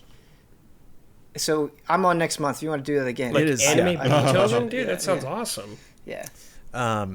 and I feel bad. Number 3 has Disney in the title. It's Disney something. It's a Japanese mobile game. Tsum Tsum? Twisted Wonderland. Have you heard of this, Brad? No. It is a Japanese Whoa. mobile music rhythm game. Yeah, Twisted Wonderland. Whoa, Number 3. cool. Number 3. Tweeted all time in the world. Again, Japan is just destroying us with these tweets. Yeah. We got a lot of work to do. And then here's maybe where that 14 metric came from. Number 4 is just Final Fantasy. In general, yeah. Yeah. Which it takes a just at Final Fantasy. It takes a name like that to beat number 5. What was number 5? A game you have definitely heard of. Genshin Impact? Good guess. Genshin Impact's number 8. Hey, I got one on the top 10. The game I've definitely heard of at number 5. Give me a hint. Resident Evil? Also starts with F. Oh. Fortnite. There we go. Forza. Yeah, Forza Horizon 4 specifically. At Forza's Yeah. like, we're number 128. Fortnite, baby. Number 6, Ensemble Stars! Exclamation point. Oh, of course. Anybody? Japanese mobile CCG, Ensemble Stars. The Ensemble, it's a franchise, I can't remember what it was, Ensemble something, but at Ensemble underscore stars, getting that number 6 spot. Ahead of Knives Out, not the movie. Game underscore Knives underscore Out, a PC and mobile battle royale. As I mentioned, Genshin Impact is at number 8. Number 9, free-to-play game. Feels good that it's on the list with Fortnite. from a U.S. PUBG? company. Oh, U.S. company. Yeah, keep rattling those out. Yeah. League? Not League. Surprisingly. Also feels good. Warzone? Warzone? Apex Legends, number 9. Oh, sure. Okay. Tons of people tweeting about Apex Legends. Which, again, it's like there's sales. There's, Destiny's not on this list, but it's just fun that, enough people are talking about that. They're doing a good job. And at number 10, Identity V. No idea. What? Asymmetrical multiplayer mobile horror game. So this Whoa, is kind of cool. seems potentially like Dead by Daylight-ish. Yeah, I feel like I've heard that name, but have no context to go behind it. But isn't Dead by Daylight also on mobile, man? It is. Have you checked it out? I actually, I've How do you do the played. generators, dude? You move on the screen and then you tap on the generator and then the skill check will go by, and once it goes to the end, Oh you my tap God, it it again. sounds so I intense. actually like the mobile version of it, not more than the PC Yeah, console version, but it works. it's not terrible. Dude, that's a win. Yeah, When you say it's it's pretty not cool. terrible? And it's free, which is nice. Oh. I picture somebody with headphones on a bus just screaming. Obviously this year, but when we get back onto buses regularly, shout out to people who have to get on buses. I won't quiz you for these. I'll list these off, but it just feels good. The top 5 most tweeted about gaming events. Number 1, the 2020 Game Awards was the most tweeted gaming event. It beat the Future of Gaming on PS5 at number 2, Tokyo Game Show at number 3, the Xbox Games Showcase at number 5. My headcanon is that like at my Fantasyland, Kyle is responsible for all those tweets for the lead up to the Game Awards. He was just tweeting nonstop. But yeah, we talked about before just the I don't know if this was because it had such a digital focus, because it definitely seems like, at least for me having attended the Game Awards, that there definitely is the physical site where they do it, and then obviously they want a bunch of people to be watching it at the same time, but it just seemed like we were all in the audience this year, and that was a good feeling.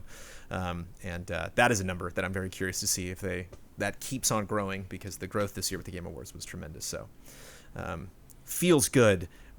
Blood and Ben, you seem like two gentlemen that would know what the Nico Nico Net Chokaigi 2020 event was. I know what Nico Nico is, but Yeah. I did not watch the I'm not event. familiar with, but yeah, I'm guessing that they did their own kind of live streaming thing. Yeah. Well, it beat the Xbox Game Showcase for most tweeted about, whether that was them doing that tweeting or whether it was people tweeting the about thing that it. I always like to bring up, whenever I see something on Nico Nico, I'm not sure. I haven't watched Nico Nico in a long time, so I'm not sure if this is still the case. But you'll see messages from the audience appear on the screen, and you'll just get it's pretty insane. I'm not sure if it's still that good way, stuff. but I'm pretty sure that was a Nico Nico thing. Oh yeah. Yeah. There's the character just flying across the screen. Yeah, Maybe it's that's what all pretty those pretty tweets are. funny. And that's why a lot of people screaming about Nico Nico. Also this week, Blood stoked about this. Arcade 1-Up revealed some new cabinets, including 4-player X-Men, Dragon's Lair, and Killer Instinct. And the more Blood learns about this, the more excited he gets. Yeah, I mean it's interesting because seeing X-Men in particular being re-released is pretty cool. And then the Killer Instinct cabinet includes not just Killer Instinct, but Killer Instinct 2 and the Battletoads arcade game. Ooh, nice. Yeah, and Battletoads Double Dragon is in there too. That was a game of my childhood. I really like Battletoads Double Dragon a lot. Play it with a neighbor Yeah, kid. so it's interesting because there's a bunch of these competing arcade cabinet makers, and it's just such a niche market. And it's interesting to see different ones approach it differently, because some of them are hey, get everything that exists on this one arcade cabinet, and then others are we're doing a streaming subscription service. I'm like, what? You're gonna stream arcade games? I'm like, okay.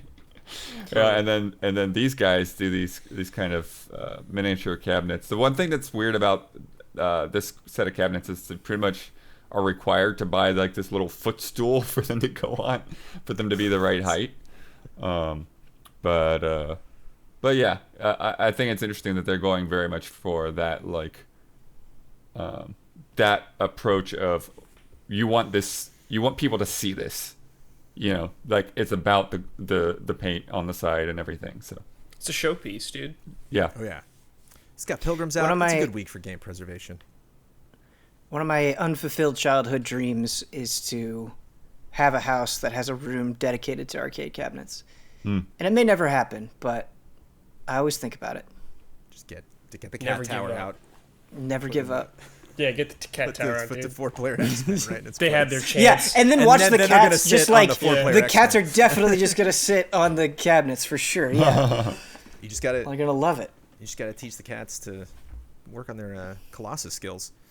Bad week for hackers. Niantic won a $5 million settlement against a hacking group called Global Plus Plus that was hacking all sorts of games. They were hacking the That's Harry Potter such game. a hacking. Yeah, global plus. It's the word global with 2 pluses after it. That is my assumption of how you pronounce that. And they were hacking the Pokemon Go and a bunch of their games that they make.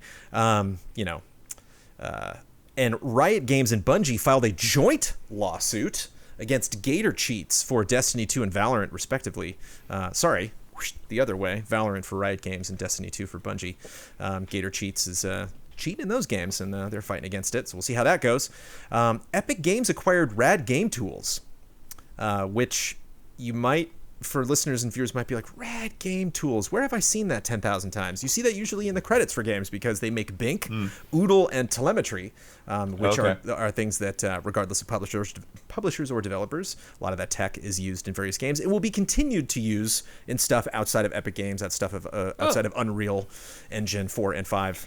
I feel like I see Speed Tree in every game. Yeah, Speed Tree has really picked up. Yeah, it's just everywhere. And Epic Games has been buying up a lot of little tech companies like that, so interesting to see, to track all of those things. Maybe we will add up all of that stuff at some point. Scott Pilgrim vs. the World, the game Complete Edition, will get physical copies, which is fun. Nice. Cool. Speaking of something you can buy and keep in your house to celebrate. Yeah, from limited run games, so not many of them, but they will exist. Can't delist that.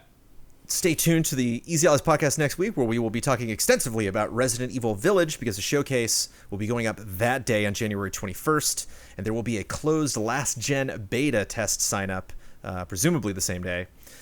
For what? Yeah, we'll see. Code's blood? Yep. Brandon, I'm actually I will probably have torn the codes, because yes. Excellent.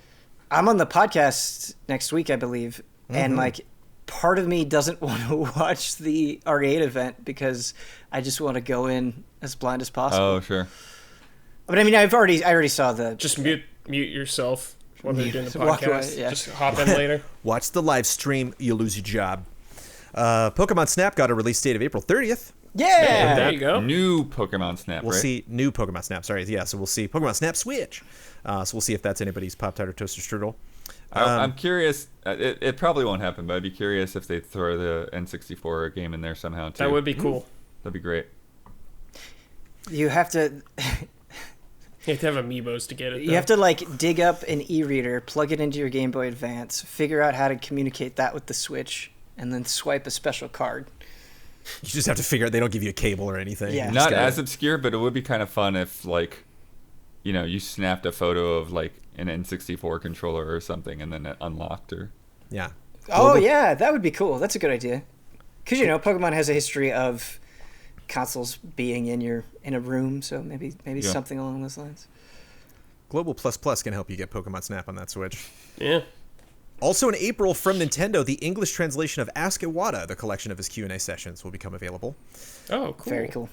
But unfortunately, not happening this year in Japan. Super Nintendo World's February 4th opening day has been delayed indefinitely, which I don't know how I felt about because I'm not in Japan right now. I don't know how things are going for them. It's something where if it opened on February 4th would be like, wow, things are going really well. Way to go, Universal Japan.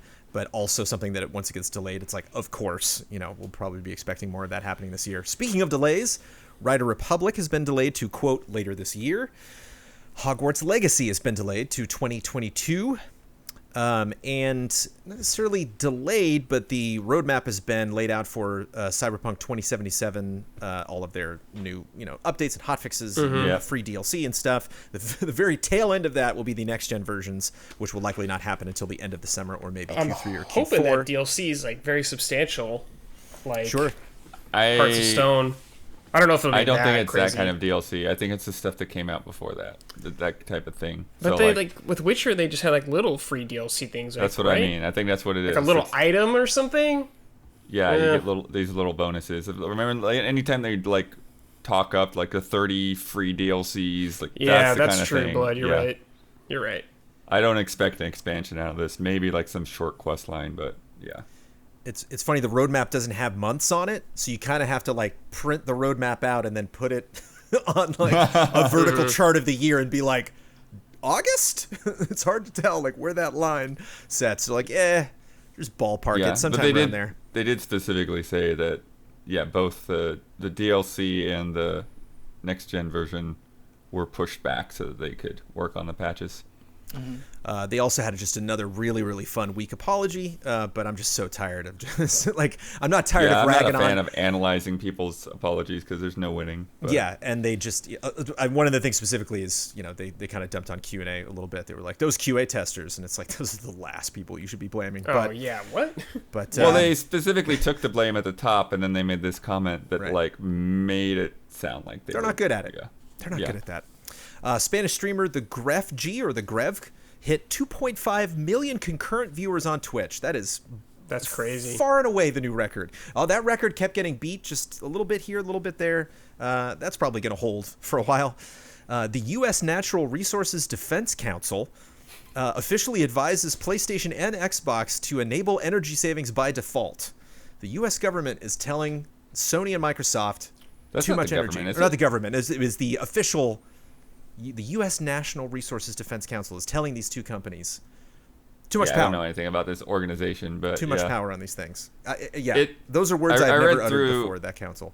I read through, and they're like, oh yeah, instant on or whatever on Xbox. It's like it's automatically turned on, and it provides minimal benefit for users, and it should be turned off by default. I'm like, you don't understand what this does to you. Like without this on, then like you turn on Call of Duty and then it's like, oh, I've got to wait for an hour for this to download. Like it's doing a lot of stuff in the background while it's not being used. And so it's like, yes, energy is a concern, but it's a matter of, one of these things like, what do you want the thing to do? So, and obviously Sony and Microsoft want people to be playing games, not sitting waiting for downloads or getting disinterested in playing games. And the same thing with them talking about like, oh, well, they use more power when they're turned on than last gen systems. I'm like, yeah, do you see what these things can do now? Right. It's kind of funny. The only thing that I thought was interesting that they pointed out is that apparently they use a lot more power than they probably should when they're just streaming Netflix or something compared to other devices. And so I thought that was actually a good point of comparison and potentially something that they could do with, but they almost made it sound like, oh, just throw another chip in there that uses less power. I'm like, that is probably not a solution. Yeah, it's rough to tell. These companies and gamers gotta use less power.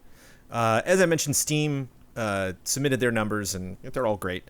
Two that stood out: 21.4% more games were purchased on Steam in 2020 compared to 2019. And on average, every day, they got 62.6 million daily active players. So Steam is doing okay. Wow. And for those that are familiar with the Lamar roasts Franklin meme from GTA 5, this is one of the earliest Franklin scenes in the game where Lamar, says some nasty things to him and then walks away. Apparently, there's a mod where you can not only add characters in, so they're adding Dragon Ball characters and all this stuff that are roasting Franklin, but they can do voices. There's one that's Kazuma Ben, and he's literally singing like whatever song like Kazuma sings. But Slink Johnson and Sean Fontino, the actors that play Lamar and Franklin from GTA 5, did it in real life. So I think that's like, I don't know. That's funny. That probably won't be the end of it, but it's kudos to those guys. They found a house that was the closest looking house they could find. I imagine it's probably Dame Dane. Okay. Yeah. And it worked out really well, even when he does Lamar does the little bow at the end, like it was the last. like line of the song. I very much enjoyed it. Sadly, but a shout out, pour one out for Mr. Brad Venable, a voice actor you may or may not have heard of from Fire Emblem. He played Costas and Nader. He was also been in other Fire Emblem games, and he was Griffin in Devil May Cry 5. Sadly passed away last week. He did that right after we recorded the last podcast. And if you had not heard about him specifically, it was not reported widely. You might have seen you might have seen voice actors tweeting out an emoji of a candle because they were obviously very upset that this had happened, but wanted to wait until the family gave the approval to announce his passing. And so, cheers to Mr. Brad Venable.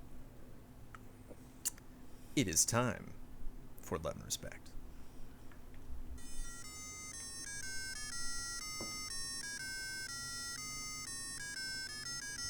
Love and respect.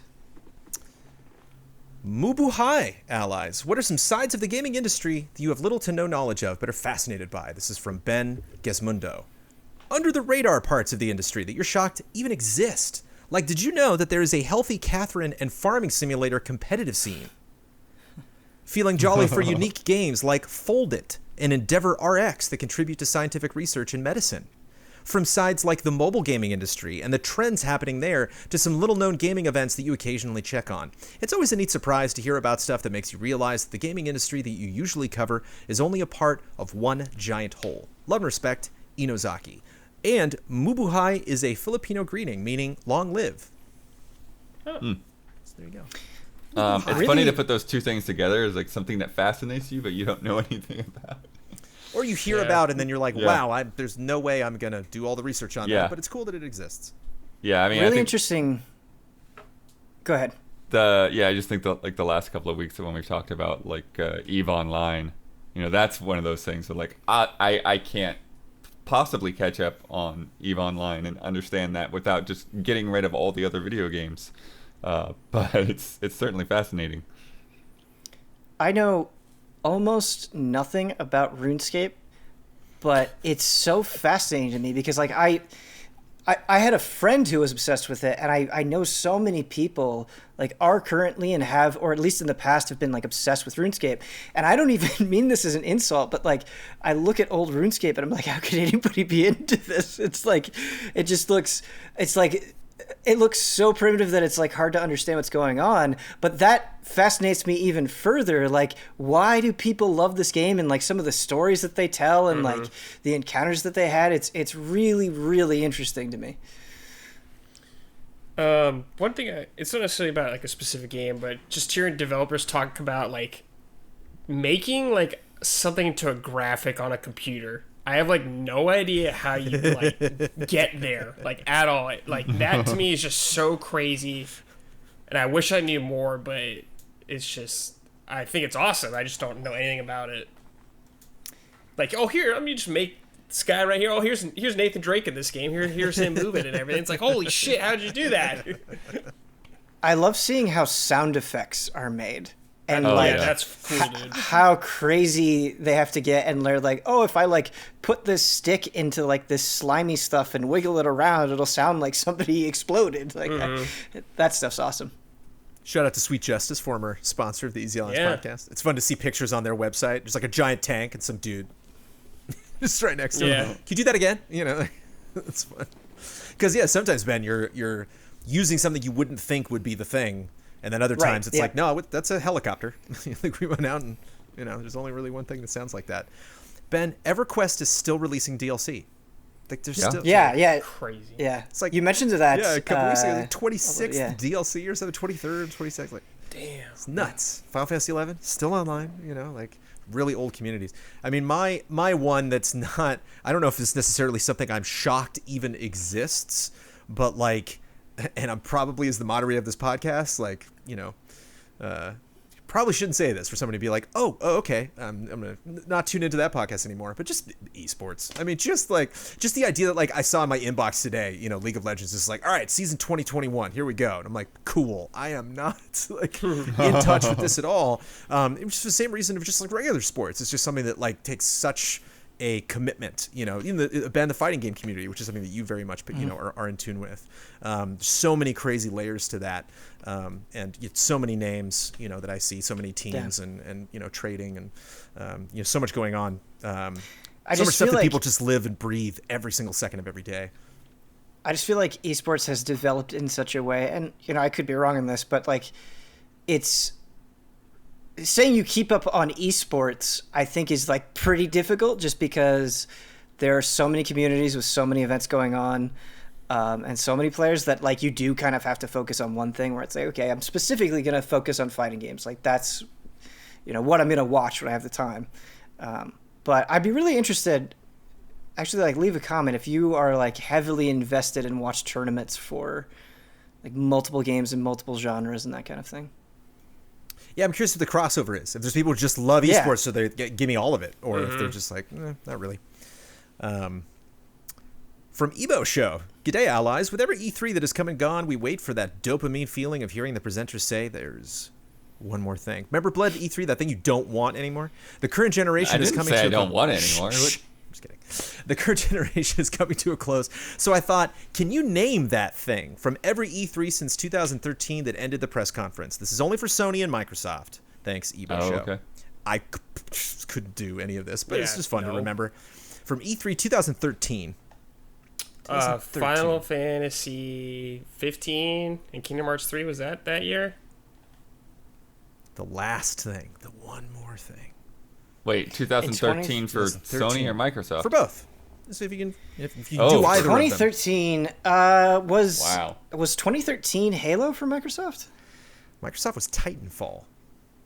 Oh yeah. Okay. Was it? I should know all of these. It wasn't Final Fantasy. Fantasy. It was not. No, Final Fantasy's later. Was that 2014? I think it's next year. I think you're right. I could be wrong. It's all blurring together. I feel like that's probably 2012. But I don't think. I don't know. Oh. I don't think Final Fantasy ended it. Or maybe it didn't end it. Okay. But for Sony, for 2013, was it Bloodborne? It was the price of the PS4. Okay. That was actually the last thing that they announced during the press conference. 2014.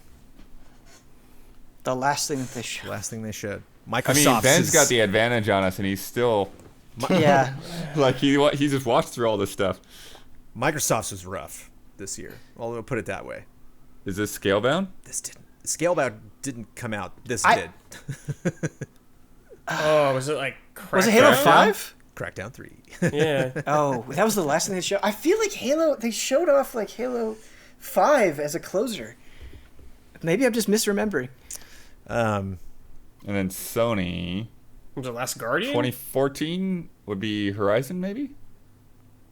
Also, massive PlayStation 4 game. You can just maybe list them off, and we'll probably get there. Metal Gear? Also ended 2015, so 2 years in a row. We got the teaser in 2014, and finally saw the gameplay in 2015. Oh, shoot. Hubert, get it. Was it Uncharted? Uncharted 4.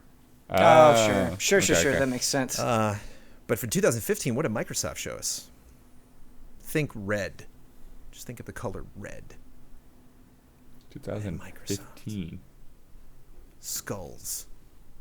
Red Gears of War. Skulls. Gears of War Something? 4. Yeah. Gears 4, excuse me. No, Gears of War 4, Gears 5. Gears 5, Gears there 5. it is. E3 2016. I am so bad at this. Tricky one from Sony. It's a fun one. 16. Brad and I liked it, but not Uncharted 4 Days levels. Gone? Days Gone. Yeah. And Microsoft, again, Halo Wars 2 was the last game, but it wasn't the one last thing. It wasn't the last thing that they talked about or teased. What year was this? Sorry, 2016? 2016. Oh, Xbox One X. Yeah, it's the Scorpio. Or at the time, they called it Scorpio. What ended the 2017 and 2018 Sony press conference? God of War? No. Spider-Man? Spider-Man. Enjoy the ride. I don't know if you remember. He walked off stage. Layden walked off stage. Enjoy the ride. And again, boy, all of these for Microsoft. Well, Gears 4 was fun. And Titanfall, of course. Crackdown was rough. What ended Microsoft's? A game that didn't have a great launch. Neither did their 2017. 2018 game. Sea of Thieves? Dead Rising 4. Both of those games had a better launch than this game. Whoa. Really? Yeah. State of Decay. Yeah. Anthem ended Oh. the Microsoft 2017 press I'm like, conference. what is worse? Yeah. But okay. It's funny that you said launch, because if I were to say that, I would say just a bad existence, really. Like, Right. Yeah. never really turned it around. Speaking of bad launches, what ended the E3 2018 Microsoft press conference? That's Cyberpunk. Yeah. What ended the E3 That was the 2019? hack-in. Yeah. What ended the E3 2019 Sony press conference? Last of Us. Wait, there's no press conference. That's right. What Oh, ended the E3 tricks. 2019 Microsoft press conference? So was 2018 the soon one that was forget. like outside and weird? Yeah. The Sony one. But that was when we finally got to see Last of Us. gameplay of what was the last thing on an E3 stage that Microsoft ended with? In 2019, you're asking. 2019. That's Halo Infinite, right? Tis. Yeah. There we go. Thank you for that Ebo show. Andreas Klinthaus. Hey, hello, allies. So I started playing for the first time Persona 5. I've just finished the third palace, and I'm enjoying myself quite a bit for someone who generally doesn't like the genre of games. I didn't realize what kind of story it was going for, to the point where I was getting actually angry due to the theme, specifically the first place, which is the volleyball teacher. My question is, has there been a game that has angered you not because of the frustration, but the story it told and how helpless at times you felt? Love and respect, Andreas. Game that didn't piss you off because of glitches or gameplay or anything like that, but you were just pissed at Just don't like villains yeah. or... But it's interesting the way they put it, because it's not like they're angry because they hate the story. They're just in the character's shoes. They're just empathetic, yeah. Hard to watch those villains do what they do in Persona 5. But also satisfying when you stop them. I would say Last of Us 2 in several ways. Yeah. I think kind of like the mistreatment that Lev goes through was definitely one of those moments, for sure. Max Payne 3 for me. That was a tough one.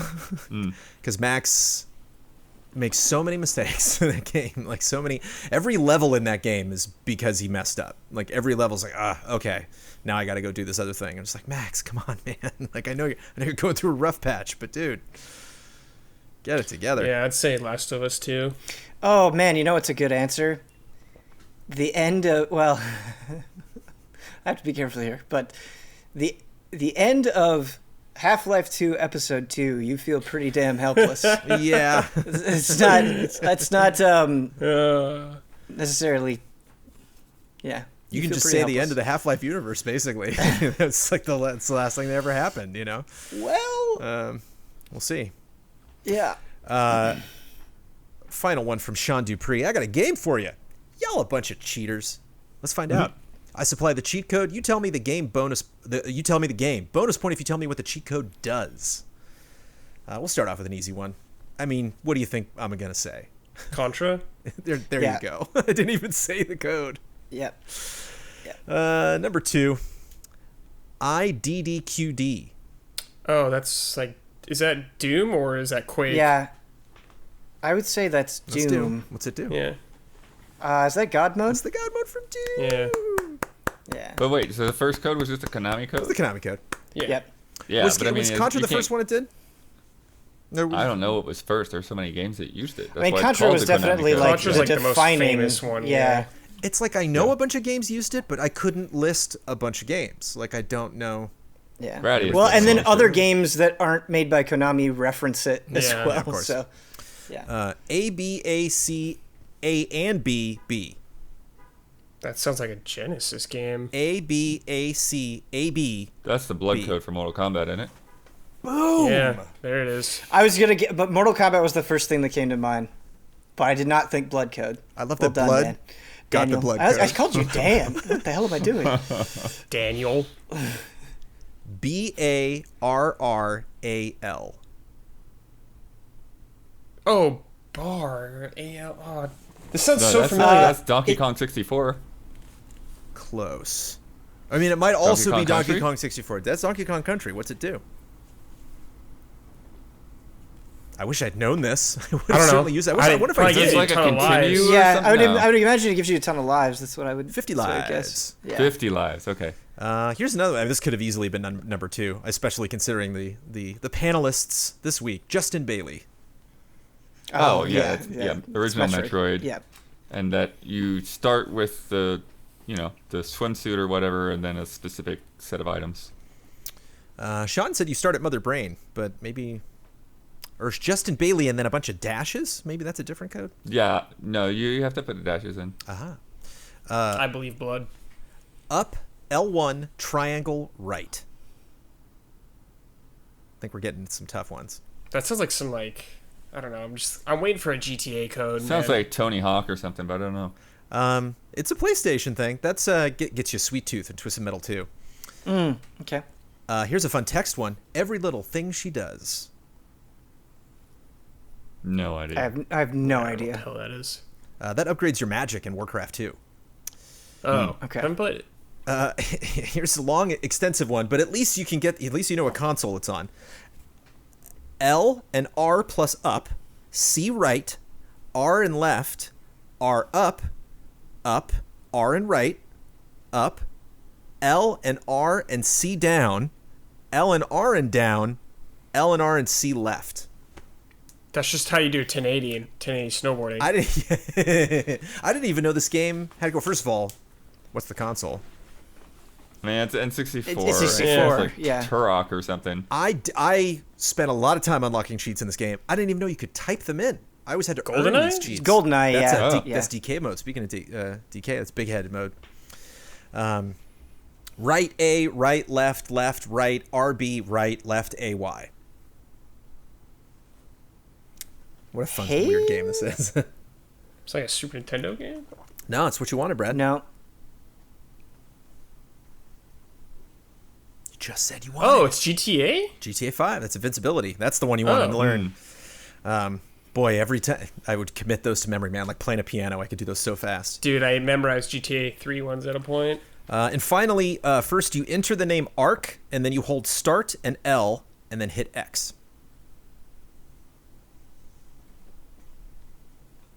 I got nothing. That gives you Bill Clinton in NBA Jam. Oh. Did That's I a miss good one to any? include. Did I miss any you were waiting for? Let me know. Keep it easy, allies. Boston Sean. You got a GTA one, that's what I was waiting for. There you go. Any other boy? Blood with the blood code for Mortal Kombat. Respect. Yeah, sick. It is time for bets. Next week's bet. We're getting that Resident Evil Village showcase. Shout out to Brittany Bombacher, who's going to be hosting that from What's Good Games. Mm-hmm. What's that release date going to be for Resident Evil? I'm just making an assumption. I think we're going to get a release date. We're getting a new trailer. I think there's going to be a release date at the end of that sucker. What is it going to be? And you also have the option, which I'm not sure any of the panelists have done, to say we're not getting a release date on that day. And I'm gonna throw a little spice on here. I'm gonna add something that we've never done previously on the podcast. If there's no release date, and we all got this wrong, when the release date announces, I will accept the point, and I will announce it that week once we get a actual release date for Resident Evil Village. But I think before the next podcast, we are going to know. Ben Moore, what's that release date going to be? I'm being overly optimistic. I put May 15th, and then I was like, no, let's go. That's my even birthday, more. dude. Hey, April 15th. Yeah. Wee. Right around the corner. Shit. Okay. I said April 16th Wow. because it's Okay. a Friday. Wow, that's funny. Daniel Bloodworth. I didn't even think about the day of the week. I think we're going October 1st. Yeah, Kick the month off right. How did this happen between our two teams, dude? September 30th. What? What? How did we both on the teams pick the dates right I'm next feeling to each good, other? Ben, about ours. Okay. Yeah, I was We're thinking doing a October, and then showcase. I'm like, maybe before October. I don't know. I thought everybody was going to pick October. We'll see. I mean, it's weird that it's like right on top of Monster Hunter Rise, but I think I just want it to come out in April. Right. That's what's informing that bet. I got to do a I mean, they've been refresh here for this one. pretty.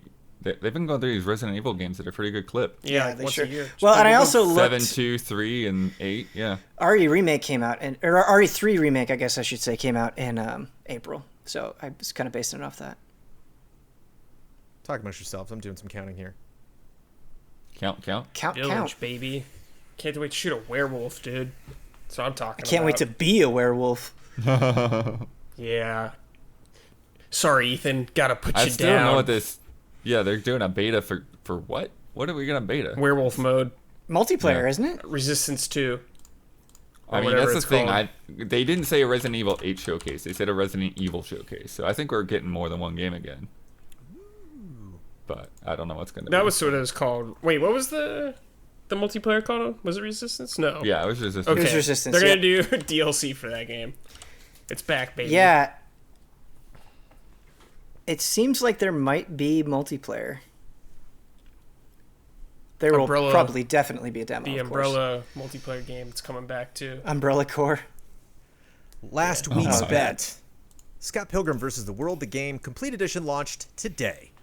Right now, how many different channels are streaming it on Twitch? Michael Huber bet 54. Brad Ellis bet 20. Daniel Bloodworth bet 74. And I bet 12. Clearly, two of our minds were... I was in sync with Brad, and Huber was thinking more what Bloodworth thought.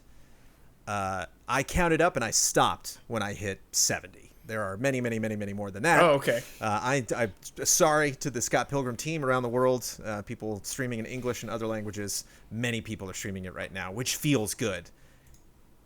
Which brings our scores to Jovial Penguins 0. Vociferous Beavers 1. Nom.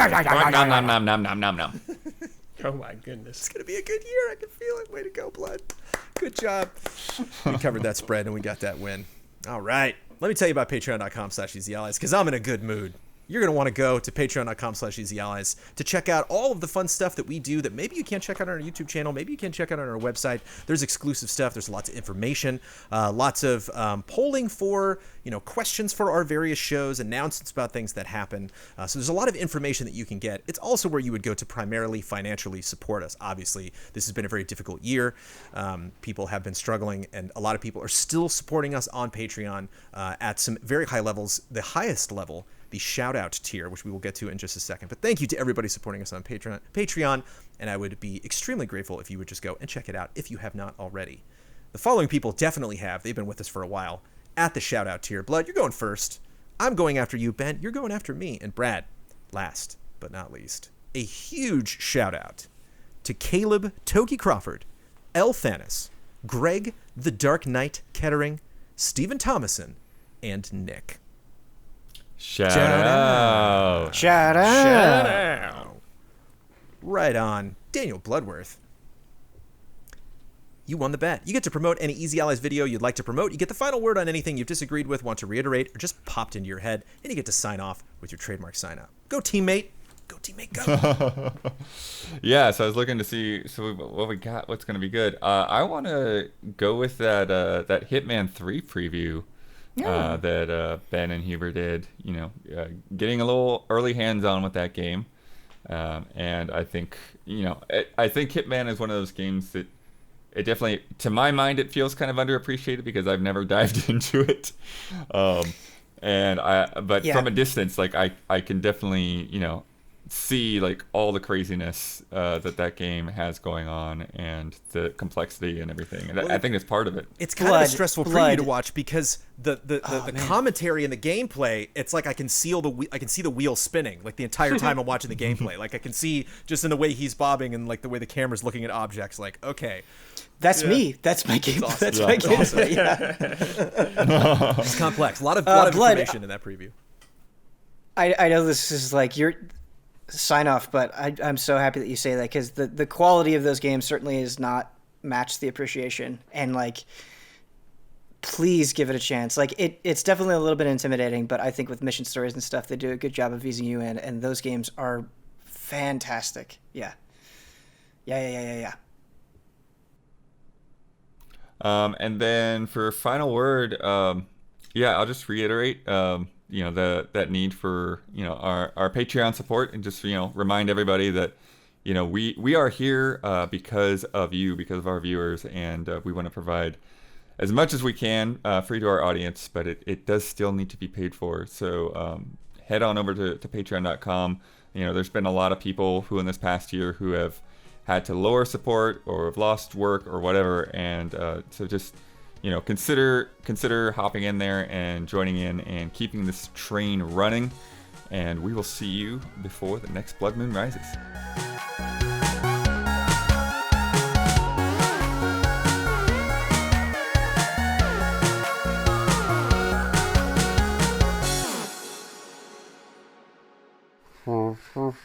Well, Old Republic is much, much, much sooner than Old Republic.